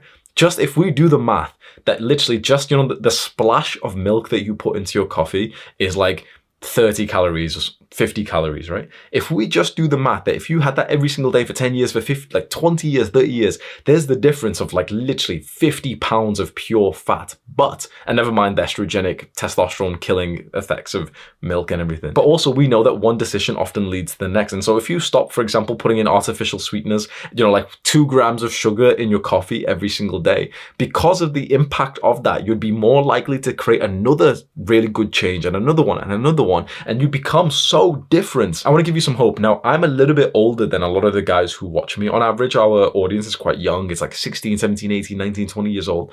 I'm 26. I'm telling you right now, by the time you get to about 25, 26 years old, that's when you really start to first see the difference between you and the men your age. You know, when you're 18 years old, you don't see much. A lot of it's actually quite based on like genetics and early positive feedback loops. There's an absolute imbecile who's more popular than you and might even make more money than you when you're 18 or 20 or 21 years old because they got the positive feedback loop. You know, there's a guy who's kind of attractive, but he's kind of like brain dead and he doesn't even work hard and he's getting more girls than you when you're 16 years old or even when you're 21 years old because he's got nicer hair, he's got a jawline, he's like more attractive. Give it another like 5 years when the compound effect takes off. Once you get to around like you're closer to your late 20s, it starts to become apparent when you see that like everyone you went to high school with, or let's say 90% of the people that you go to high school with, have gained like 20 pounds, 30 pounds of pure fat because they've been drinking every single weekend for the last fucking 8 years. Even more because in these degenerate cultures in the UK, for example, people drink when they're like 15, 14 years old. So people my age have been drinking most weeks for about 12 years. Now, I'm still guilty of this because I drank heavily for a few years when I went to university and I was like a degenerate and everything. But for the past few years, it's been very minimal. For the last 7-8 months, it's been absolutely zero. The compound effect is showing in my life and the people that I come across. And I think this is just the start. I wonder what it's going to be like 5 or 10 20 years from now. I'm a patient guy. 20 years from now, what's it going to be when I'm the guy who I meditate 20 minutes every single morning. I don't miss it anymore. What's that one change going to lead to 20 years from now? This is what excites me of like the future of being on self-improvement, of watching stuff like this, of implementing these small things. If you are a long-term thinker, which you probably are if you've watched, like 2 hours of this video so far, there's a lot of power in these small changes. And I know that, like, we shouldn't be in the vibe of looking down at other people, but you can't help but in a way feel sad, but also in a way just feel super fucking happy that you're part of the enlightened group who understands the compound effect of self-improvement, of Kaizen, of progressive overload. Because the people that you've went to school with don't. And if you're younger than me right now, it's going to seem like this stuff isn't doing much because they're better than you in quite a lot of ways. And the difference will be fucking huge. And that's the start. Then every year after that, that's when, because the compound effect starts becoming exponential. That's when it starts to show. And it's like suddenly they're 35. They've actually got like serious health problems. They've had their first like major health scare right now. And here you are in the best health of your entire life because you've been improving your sleep for the past 10 years, 15 years. You've been exercising consistently for 15 years. You've been trying to improve your diet. You quit porn fucking 14 years ago. Compare that to the average guy who 10 years from now is literally going to be addicted to like the most the most unreal sex bots available. There's a good future ahead for the guys who commit themselves to self-improvements. Step 5, when you become successful. So imagine that you've been grinding away for a long time. You've been developing yourself, you've been disciplining yourself, and you've been moderating your desires. Eventually, you build the success that you've wanted all this time. You build the physique, you get the girl, you make the money, you get the status. This is where discipline matters most. And this is also where hardworking guys end up messing up. Because when you get those things that you thought you wanted, that's when you take your foot off the pedal. That's when you stop grinding as hard. That's when you get distracted. Success, mark my words when I say this, success leads to opportunities that will destroy your success. Let me give you an example. Let's say there's a young man who wants to be an entrepreneur. And he starts working super, super hard. He's literally living at home with his parents and he's grinding away. He wakes up, he does a bunch of deep work. He just does, like a quick workout that's really good for his brain. He's eating a very simple diet and he's just grinding on this business that means a lot to him. And he does that literally for months and months and months, reads books, constantly learns, limits the input that's coming in from other people. And he's just working on this one goal of making 10K a month, 20K a month, 30K a month. And his business actually eventually, after a long time, starts to do really well. What might happen to this young man? He's gonna upgrade his lifestyle. He might end up getting a nice girlfriend, and she might not be nice. Suddenly, he's got a watch that he wants to show off on Instagram, and he's got a car, and he's got this nice little dinner, and these things seem nice, and yet he isn't waking up early and working on his business anymore. He's completely distracted. He's not doing the thing that caused him to have this momentum. And it's awesome, the money's coming in, Stripe notification to the group chat, to the, the Instagram and the YouTube thumbnails, everyone's validating him. And what he's not realizing is right now he's riding on the success of his younger self, but he's not adding to it. He's not planting more seeds so that his future self can still have ripe fruit. He's stopped planting. What happens? 1 month, 2 months, 3 months from now, the momentum starts to drop. He isn't doing what got him here. And worse than that, he might end up going too far into the distractions. He might, for example, this happens to so many guys and you need to take this seriously. He might end up getting the wrong girl pregnant. Because when he had less success, when he was less disciplined, no girls were into him. And as he started to become more disciplined, which can happen to you, suddenly more girls are into him. But he hasn't really, really clarified it in his mind of the risks that could come about this. Now, obviously, if it ends up being this beautiful relationship and they want to have children, that's obviously different. But let's say, for example, this wasn't part of his plan. He didn't expect to have children right now, but he was just being a bit foolish, careless, idiotic. So he gets a woman pregnant. He's bought a car that's $50,000, maybe $75,000. And now he needs that money back.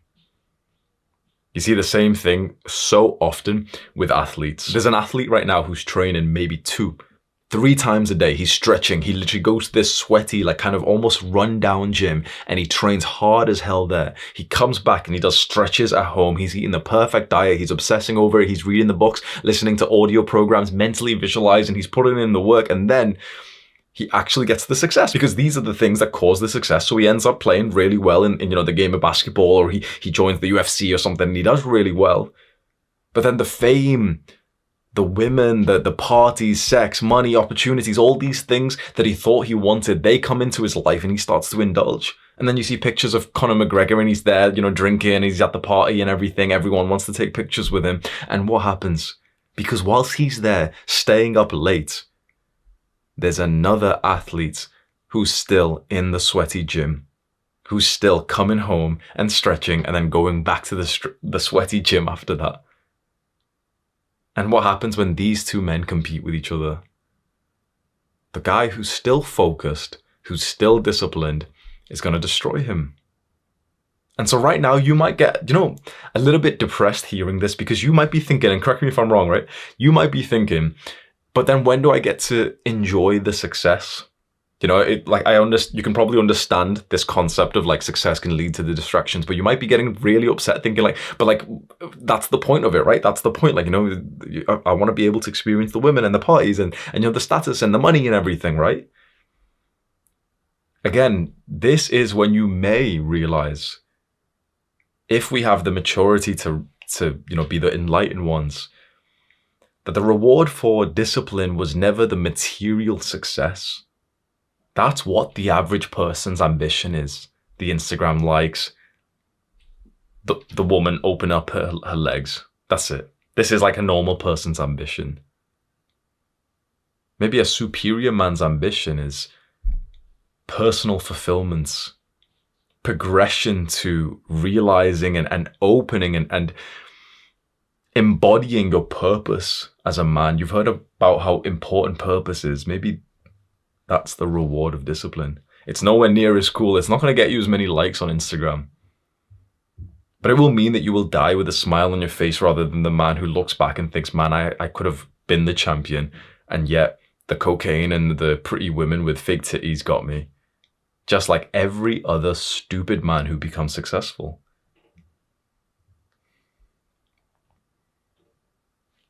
If my younger self was watching this right now, a few years ago, this is the point where he'd lose interest, because he would not be able to comprehend what I'm saying here, because his mind was all about the material desires. And I really want to help you with this. I will have a full guide to willpower. That's where we're going to talk about resisting these bad desires. And trust me when I say, when you see that full guide come out, willpower full guide, it's blowing my mind of what I'm learning in it. But let me just give you a quick little bit here. The desires that form in your mind will take you away from the things that are more important. These desires that you have, the idea is, okay, we're being disciplined because, if we're totally honest, because we'd like to fuck. Because we'd like to be invited to the party. Because we'd like the Instagram likes, or, the nice handshake from another guy. Where's that desire really coming from? Genuinely, where is the desire really coming from for this validation? The girl and the cocaine at the party. Where's the desire coming from? Probably from somewhere in childhood, because a 6-year-old friend that you had didn't invite you to a birthday party, and that's a wound that we've kept deep inside of us. So 10, 15 years later, we're here now dedicating ourselves 12 hours a day of work to try and get the same equivalent of that. That's the wound that's directing our adult lives. If you throw all away the immaturity there and you really think to yourself, what is it that I want out of life? It's probably not to have stupid, unintelligent people next to you. It probably is definitely to be financially well off. And I think that's a pretty good desire, but it probably isn't. If you peel back the bullshit, it probably isn't to be rich. 10K a month, 50K a month, everyone in your family is retired. Fantastic. Past that point, it's what is the gain of more money at that point? right? Now, if you make more money just because you're contributing more value to the world, yeah, sure. But then at that point, it's like the focus changes to contribution to your craft, to your fulfillment, and, to achieve flow state every day. But a lot of guys get distracted when they get here. You can choose to stick at the level you're at right now and to enjoy that level, or you can twist and you can actually reach for the next level of discipline, the next level of dedication and sacrifice. And this seems so weird, right? So you could get to a point, let's say you've got a 6-pack, you're making 75K a year. There's girls on Instagram who are messaging you first. You've got nice hair. Like, genuinely visualize this. You literally get a notification on Instagram where there's that autistic rating, but there's a 6.5 girl who's in your city who's literally messaging you flirty. You could probably bang tonight. The majority of guys will stay here. So do you know how easy it is to fucking destroy them? Most guys, as soon as they get to the level where they start getting some attention from women, they'll stick there. And then what happens? The 6-pack turns into a 4-pack. The 75K a year in their business starts going down because they stopped doing the thing, waking up early, being dedicated, meditating and everything that got them there. One night off, of course, is absolutely fine. But when you're consistently 2-3 nights a week, you're waking up late because, that girl came over again and you had like some wine or alcohol or sugar with her. And like, imagine that micro habit along an entire year compared to that like monk mode, like spiritual focus that you had. That's sticking with where you're at now. And the thing is, sticking with where you are now is a myth, because if you stick with where you are now, you naturally will just get worse. That like there's a phrase which says like maintenance is a myth, like just maintaining in life is a myth because everyone else is still more competitive. So if you are number 50, you can't just stay at number 50 by maintaining, because there's other guys who are competitive in life. And so when someone else beats you, you're 51, then 52, right? So you can stick here and enjoy some of the results of like this point in life. Let's say this point in life is 60% of your potential. Most guys don't even get here. Most guys genuinely get to like 25 to 35% of their potential and they stop there. Why? Because there's a girl that they genuinely consider a 5 or a 6 out of 10 and they'll stop there. Again, I'm not saying these like ratings to be like mean or anything. This is just, to explain things. They'll stop there. Some of the more ambitious guys will go one level up. They'll get the 6-pack, they'll get to 12% body fat, and then they'll stop there. They've got a girl who's 6.5 who says 7 now, and this is absolutely fine. And then they'll stop working as hard, then they'll relax. It takes a true killer to get to the point where like you have huge success and you're still just fucking disciplining yourself. Not even for the greed, not even for the money, but for the journey that it takes you on, for the simple desire of actually wanting to see what your potential is. And this is where I'm pretty proud of myself. Because when I started this journey a good few years ago, being on self-improvement and being productive, genuinely, I'm not lying when I say, I did it for girls. I did it because I wanted to get laid. I stuck at these like earlier levels and I was going to be happy there. But there was this voice that maybe it's internal, maybe it was something that was built inside of me. If I was going to say something, I think this voice came from a lot of introspectiveness, because I do a lot of meditation and journaling, and also from wise mentors. Like, I don't have any real mentors, but I just read a lot of books. Reading, not watching YouTube, is a very different thing. I read a lot of books from intelligent people. And by these two things of introspectiveness and wisdom, I couldn't ever stay like stuck at the level that I was at. With the success that I do have, I'm still waking up at 5 a.m. every day. I still live at home with my parents. Because I did level up my life. I did stick there. I did get the apartment in Dubai. Genuinely, I moved to Dubai and everything. I did get the $10,000 a month apartment in Dubai. I did post the pictures of the Rolex and the nice shirt and everything. I did that. I did make the mistake, right? But I got myself out of it after 2 months of doing that and realizing like that's a stupid life. And that it was just a distraction from what got me here. It made me realize and like reframe my mind, which I really want to happen to you at this point. If you've started getting like a good level of success, you might be watching this if you've not got that just yet, but there's going to be a time, if you follow the principles from this full guide, that you do get like a really good level of success. And this concept is probably, hopefully, going to be in your mind thinking, should I stick or should I twist here? Should I just start enjoying my life now? And I want to reframe your mind. This is not about abstinence. This is not about like hating yourself and not rewarding yourself and not enjoying yourself. I think this is the opposite way. I think the best enjoyment in life comes from when you continuously keep disciplining yourself, not when you like reward yourself in what the modern world considers the reward. From what we like, our perception of what the reward and of what enjoying success is, genuinely, our perception of it is so incredibly cancerous. We think it's spending all the money. We think it's buying like the nice car and stuff. And, it's like taking the holiday and everything. And these things seem nice. But when you really think why we have these desires, it's literally just because we like, the nice car. If we're totally honest, every guy will cope and say, no, but I really like the exhaust engine and whatever. The truth is, if we're really honest, the nice car, the reason why we're spending 100K or however much on a nice car that, the dream car that we've got, the reason why is because we're hoping that someone on the street does this. That little neck turn is why we'll go and sacrifice our future. We're hoping that a girl just slightly opens up her legs for us and we're thinking, yep, see, I'm nice and validated. See, I am worthy of love after all, because there was that one day that my mother, when I was 4 years old, didn't respond to my tears. And this is why I need this woman with her stinky hole today. This is where most men are headed towards, and it's utterly important for you to induce some stoicism right now and to really start to clarify your desires. But I think that the best life we may be able to have is one of continuous discipline, to ever strive for more, not material success, but more from ourselves, to realize the potential that we could get to realize that it was never about these material desires, the money, the status, the subscribers. It was never about that. It was about having something challenging that we actually liked, that hopefully contributed to the world in some way.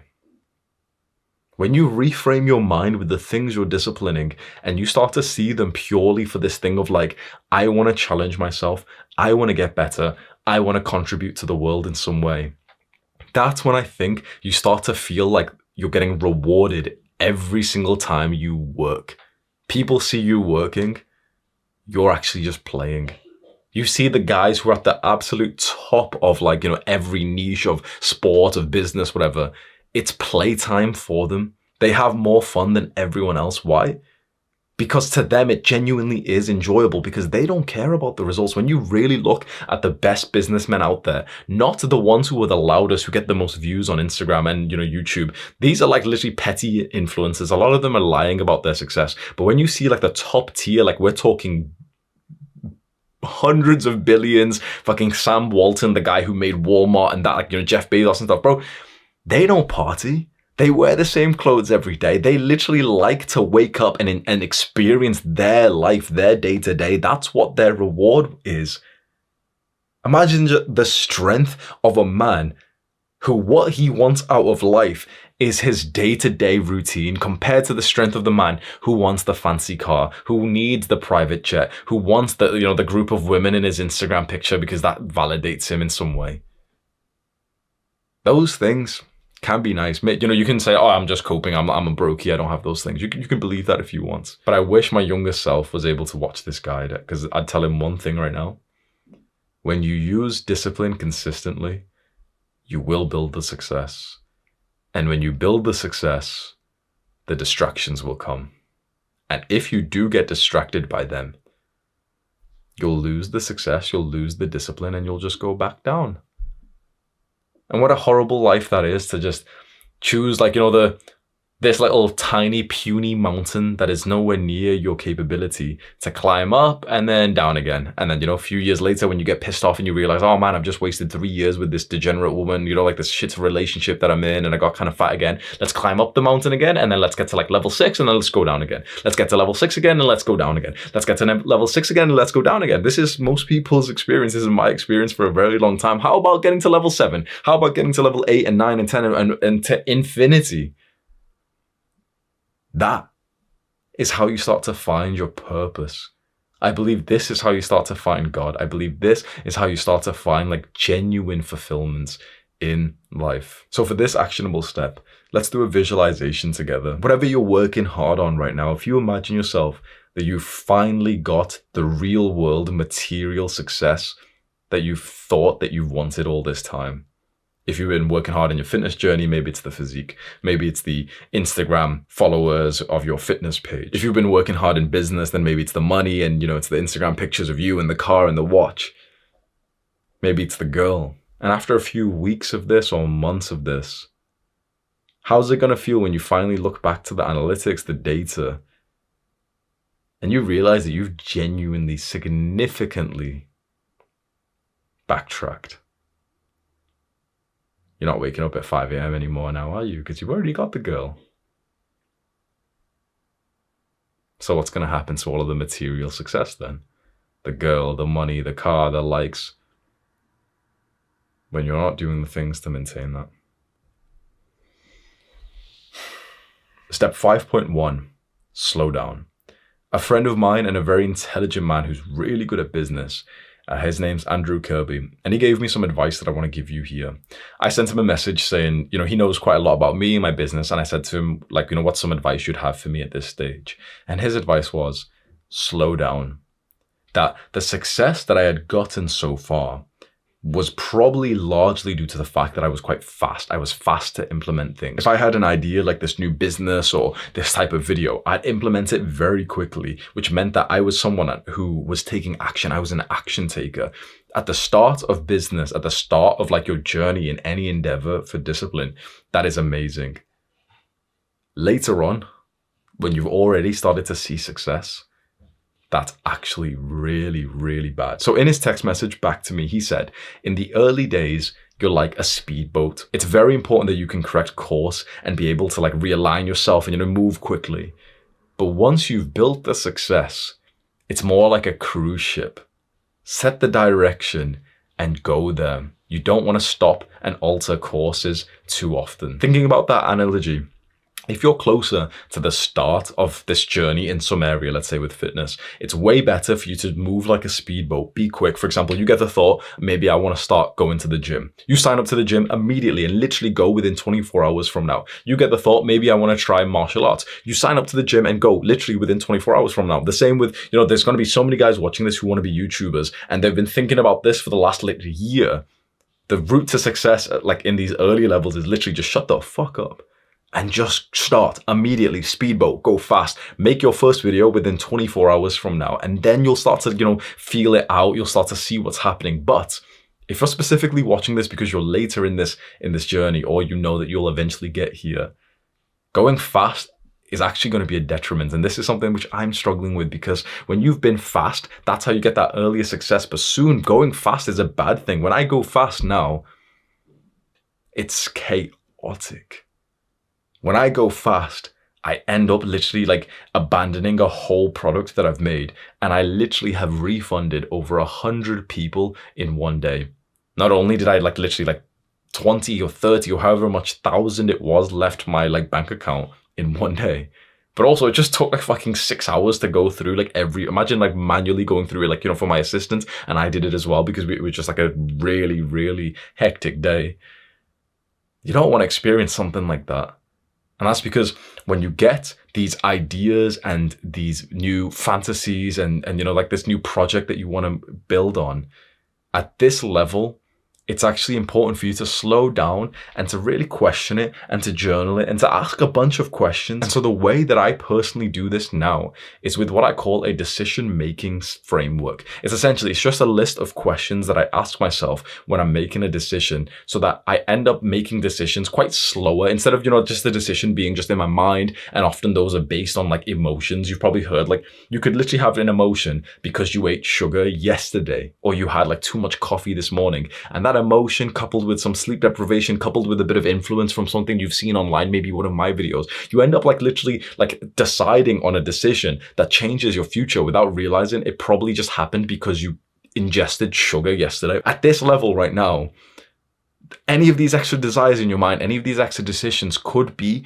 extremely chaotic and they could be very stupid. And so my decision-making framework, which I'll walk you through right now as an actionable step, is one way where it forces me to take a few minutes to be sat here. Often I do it first thing in the morning when I'm literally just here in front of my computer with like the list of messages, like the list of questions that I have to put a decision through. And I'll walk you through it right now. Here's the exact like step-by-step protocol, what I do, right? So for example, my mind could have just generated a thought, like a desire of, should I make this new product? Should I change the style of my videos?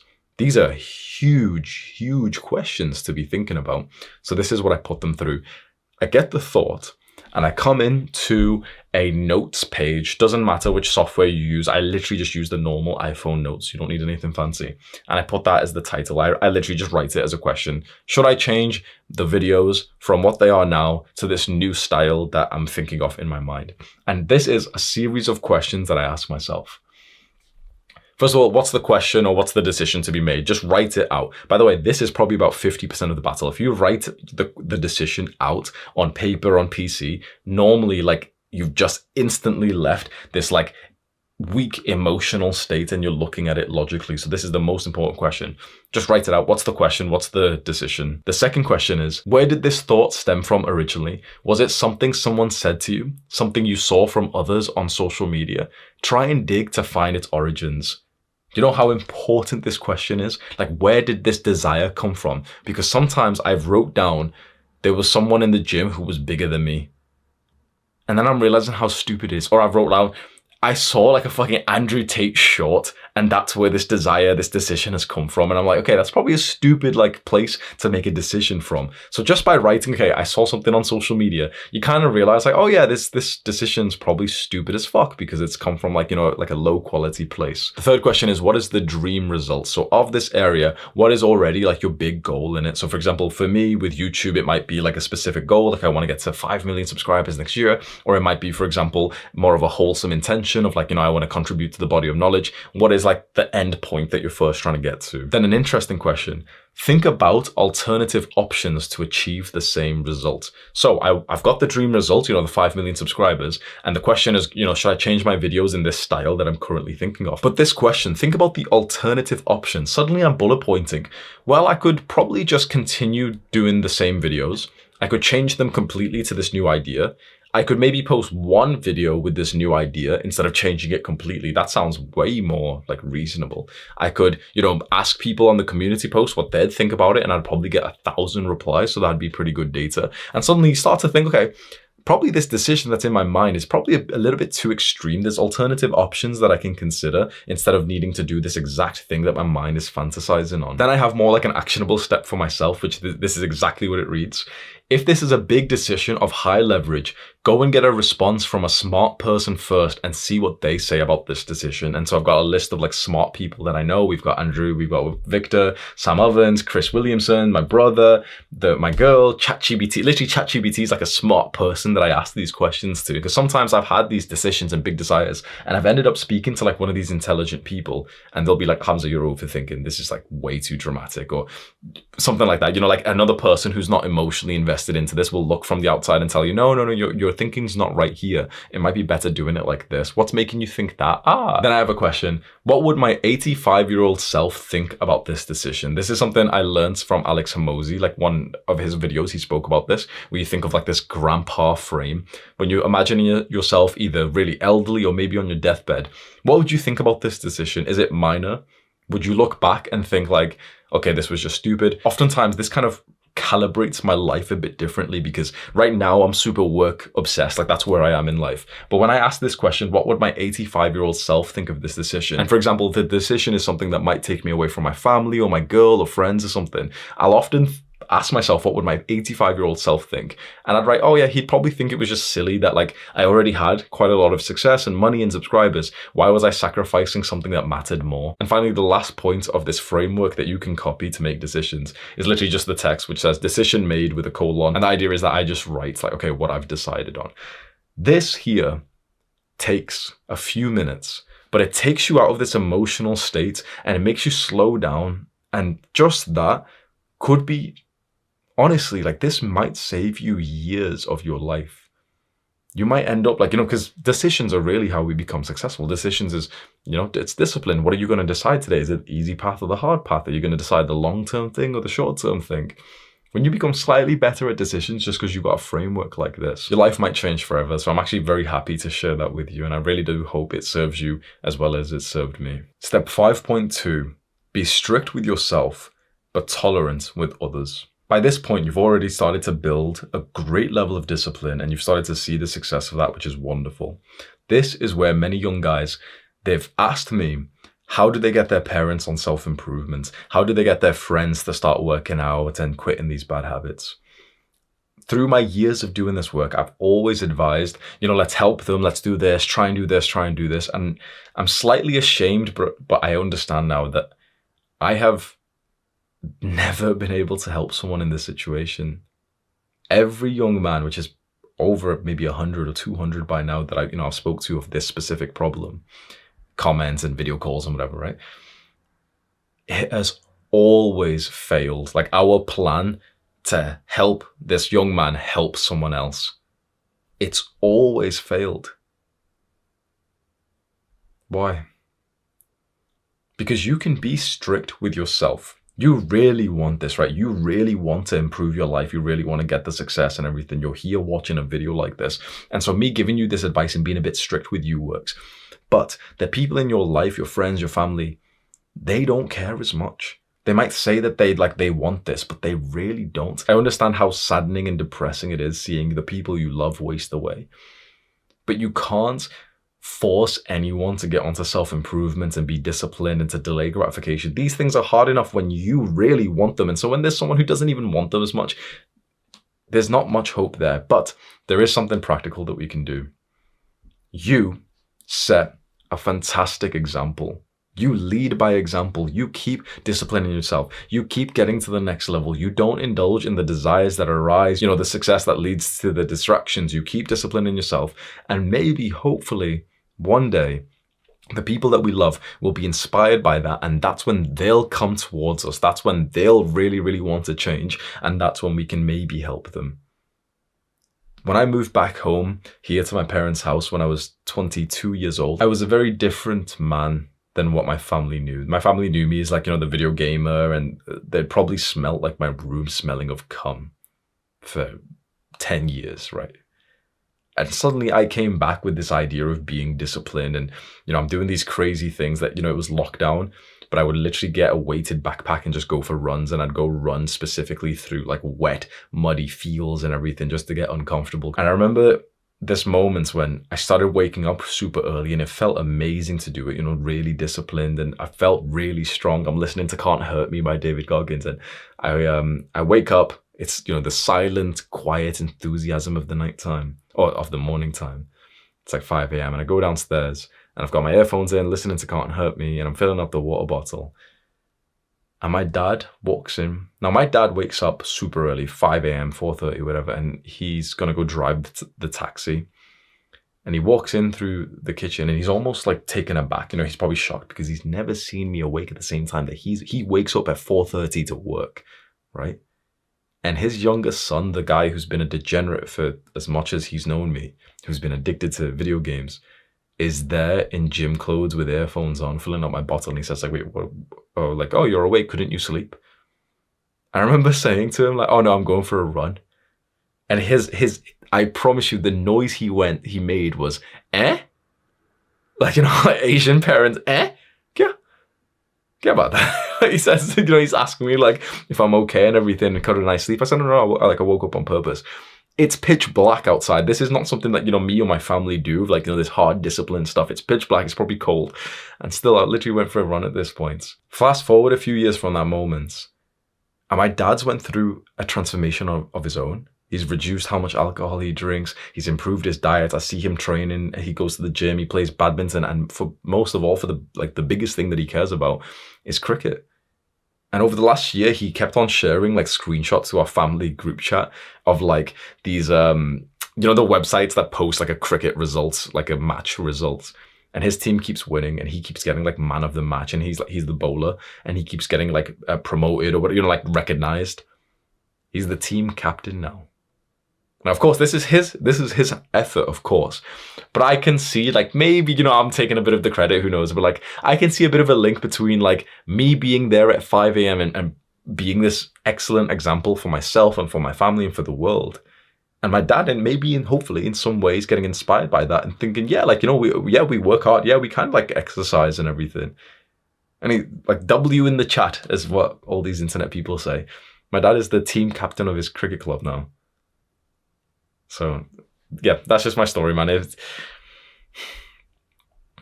I think that's the best way to help the people that you love. Set a fantastic example. Step 6, what to do when you fall off. At any point during this journey, whether it's straight away or when you've built up a good level of success, there must be a bit when this climb starts to dip down. There must be. When you look at the graph of success in any area, weight loss, business, subscribers, whatever, hopefully you see over time it goes like this, right? Sweet. When you zoom in and you see, like, really what it looked like day to day, it's like this.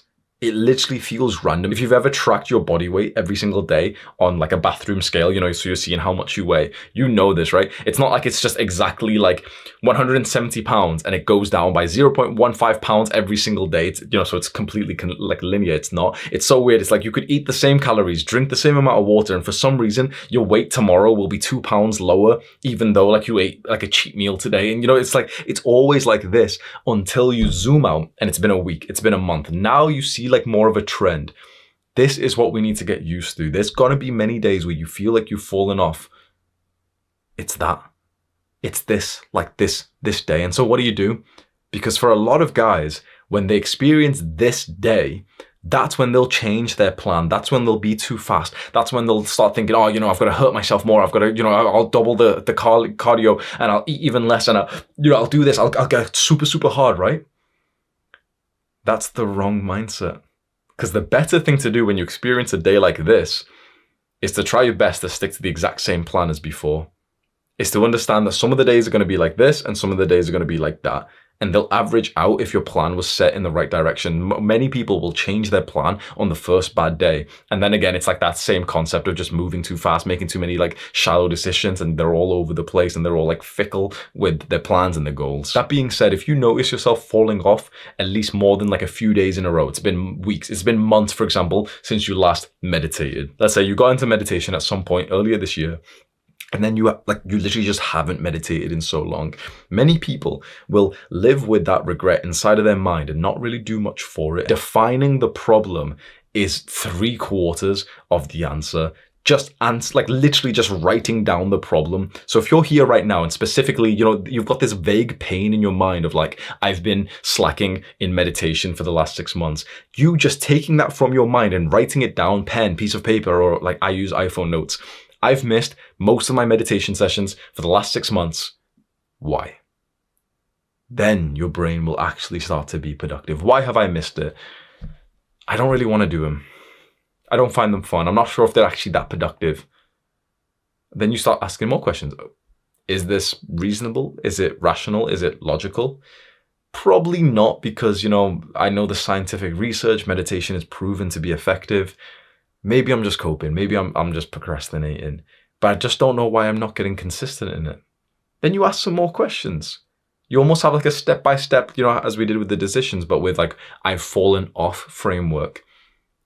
What could I do to get back on easier? Well, I could start doing meditation in my morning routine again, because I was really consistent when I did that.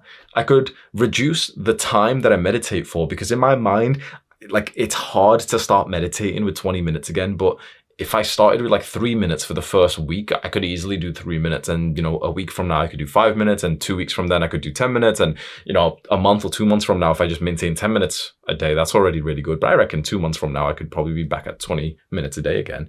Maybe the problem's just that, like, it's too hard to get back into right now, which makes sense. And your brain starts ticking and it starts saying like, oh yeah, well, that's really reasonable. This is like a really practical way to get back to it. I can just progressively overload if I made it super easy today. And you have like 4 new strategies to get back to it. Most people will literally like see themselves not being disciplined. They'll keep messing up on their goals. They'll keep getting into a rut, and they'll never really just ask their brain properly with, pen and piece of paper and like note taking or whatever. why is this happening? Most people just keep it inside of their brain. And your brain's thoughts at times like this is always very jumbled. It's kind of like if you imagine, like a pair of earphones, like wired earphones, and you put them in your pocket and then you bring them out and it's like all in like a ball. That's what your brain's thoughts are like. And here's you like looking at the ball and like, you're getting stressed that it's a ball every day. Writing things down is like when you take those earphones and you start to unravel them. And here they are now organized. That's 80% of the battle. So if you've been getting this thought for the last while of like, oh man, I'm not consistent in this thing. I keep slacking in my workouts. My workout performance is trash. I keep skipping my diet, whatever it is, right? I keep relapsing. Just asking the question, why is this happening? Why am I going through this pain? Why am I specifically relapsing? Why am I grabbing my phone halfway through the day, lying in bed, and then ending up relapsing again? And the answer might be so like simple. You might just literally just say like, oh, it's because like, I'm just bored because at 4 p.m. I've got nothing good to do. So I just get bored and I just end up fapping again. How could I solve that? I could have something to do at 4 p.m. Like go on a walk or read. Okay, let's try it tomorrow. So this is exactly what you do if you find yourself falling off. You create yourself a I've messed up system. You've got like these few reminders that you can have. You only need them on for like a couple of days till it becomes, like a bit more clear that that's the new habit that you're going to have. And then finally, but very importantly, you document this mess up, this rut somewhere that you can look back on. Again, iPhone Notes works really well. You make almost like this bank of like times that you've messed up and principles and frameworks that you've used to come out of it, so that preferably you never go through the same problem again. Imagine if you literally just literally a folder on your iPhone Notes, or folder on Notion, or maybe a journal. I would suggest doing it on technology, which is rare for me to say. If you've watched a bunch of my videos, you know for a fact I don't often say like, hey, do this on technology instead of paper. The reason why I suggest doing it with technology like iPhone Notes or Notion, because then you can search. So if you make like a new folder in one of these like note-taking apps and have it something to do with like, I messed up in quotation marks, I messed up. You can then start to document with each time that you feel like you've messed up, what happened, why it happened, the decisions and frameworks and mindsets, and then how you were able to resolve it, if it was actually resolved, and what was the effective thing. So that this way, 6 months down the line, if you catch yourself thinking like, oh man, I've not been meditating again. Wasn't this a problem I used to have? You go to that folder, you search for meditation. Since it's a computerized system, there's a one for like how I started meditating again. You see, oh yeah, like I fell off meditation and then I got back on it because I just set an iPhone alarm and I said that I'd do 3 minutes a day. Recently I've been saying that, it's got to be half an hour a day. I get it. So it's got to be just, all I've got to do is discipline myself to just do 3 minutes, and maybe there and then in the daytime, if I want to do more, I can do. But if I discipline myself for 3 minutes like I did last time, that worked last time, I can try it again. Soon you start to have this collection of these problems that you've went through and ways that you've solved them, because a lot of problems you go through are just going to be similar. I learned this from a billionaire named Ray Dalio, and he calls this like principles for life. So here's your actionable step. Create your I messed up system right now. Just spend a few minutes really because you know yourself quite well. What would work for you when you find yourself quite aware and vigilant? Okay, I've slacked recently. I've been missing this thing. I've not been doing this quite well. What would work for you? What questions should you ask? Should you write this on paper? Should you ask people about it? Should you journal and write a note? And how could you in the future, when it's likely that you might make the same mistake again, end up having some kind of place you could look back on to have this collection of knowledge on how to recover from this rut? Set up this system right now. You don't have to completely copy mine. You know yourself quite well at this point. So you know, okay, I've fallen off on these things. These are the things that I've gotten back onto. How do I consistently set this up so my future self is less likely to experience the same pains that I'm going through today? Step 7, remember why you started. By now, I've taught you all that I know about discipline. I've encapsulated a few years of my life being hyper focused on discipline and self-improvement in this guide for you. And the one final message I want to leave you with is one of purpose and direction and meaning in life. Remember why you started this journey of self-improvement and discipline, who you're doing it for, because it's not just for yourself. Level 1 thinking is it's myself. I want to, build more muscle and I want to make more money. Usually,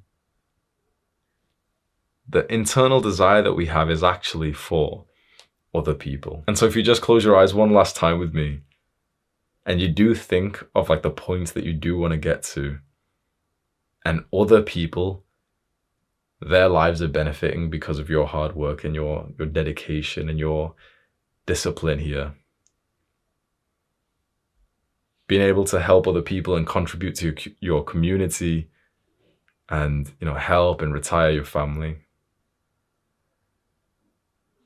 That's what discipline is all about. This is not only for us, but it's for our future children to not have to experience the pain of poverty. It's for our future wives who we can spoil, even though they don't, they're not materialistic. But it's like, we'd be able to buy them the nice thing that they're surprised by.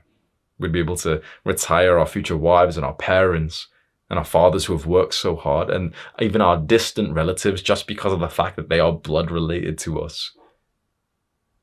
Really, that's what the material success of discipline is. The one major thing that I want for my own selfish game and everything is I really want to have positive word of mouth for this full guide and for all of them that I work really hard on. So the greatest gift that you could give me in return for this work that I'm doing here is just, when it is relevant in your normal life, mention this full guide to someone. If it becomes something in your vocabulary, or, you speak to a friend and you're like, oh, you should watch Hamza's full guide on discipline. You end up commenting that somewhere in the internet, oh, watch Hamza's full guide of discipline. That would be my task here. That would mean that I've done an awesome job if this video starts spreading organically through word of mouth. Because I make these full guides as part of this movement of young men who want something better out of life, who want to get onto self-improvement and, experience this good, natural, healthy life that we should have in these days, again, with the media and the influencers and these evil corporations of porn and everything. Not many of us get to experience the good life. And I've realized that for me, it does seem like maybe my core desire, my core purpose, or maybe one of the purpose layers is to teach and to add to the body of knowledge, the education of young men. That's something I feel very strongly for. So that's why I do what I do. I just want more guys out there to learn lessons like this. Finally, if you want to continue learning on this topic, it's super normal for a YouTuber to end their videos by trying to get you to watch more of their videos. But I'd rather direct you to the resources that I've learned from. So this entire video has been inspired by the book Discipline is Destiny by Ryan Holiday. He has a list of books which genuinely have changed my life. Another one is Ego is the Enemy by Ryan Holiday. And the one I'm currently reading is Courage is Calling, again, by Ryan Holiday. Really, really good books. The Discipline is Destiny one is super, super interesting, especially if you're somewhat interested in spirituality and finding out your desire, your purpose in life. That book is very good. I read the entire book, the whole 7-8 hour book, just to make this full guide to be able to teach you better. That book, Discipline is Destiny, is linked in the description if you want to go and read it. I hope this guide serves you well. And I think that this may be the single most well-fitting time for me to say, do the hard work, especially when you don't feel like it. Mwah!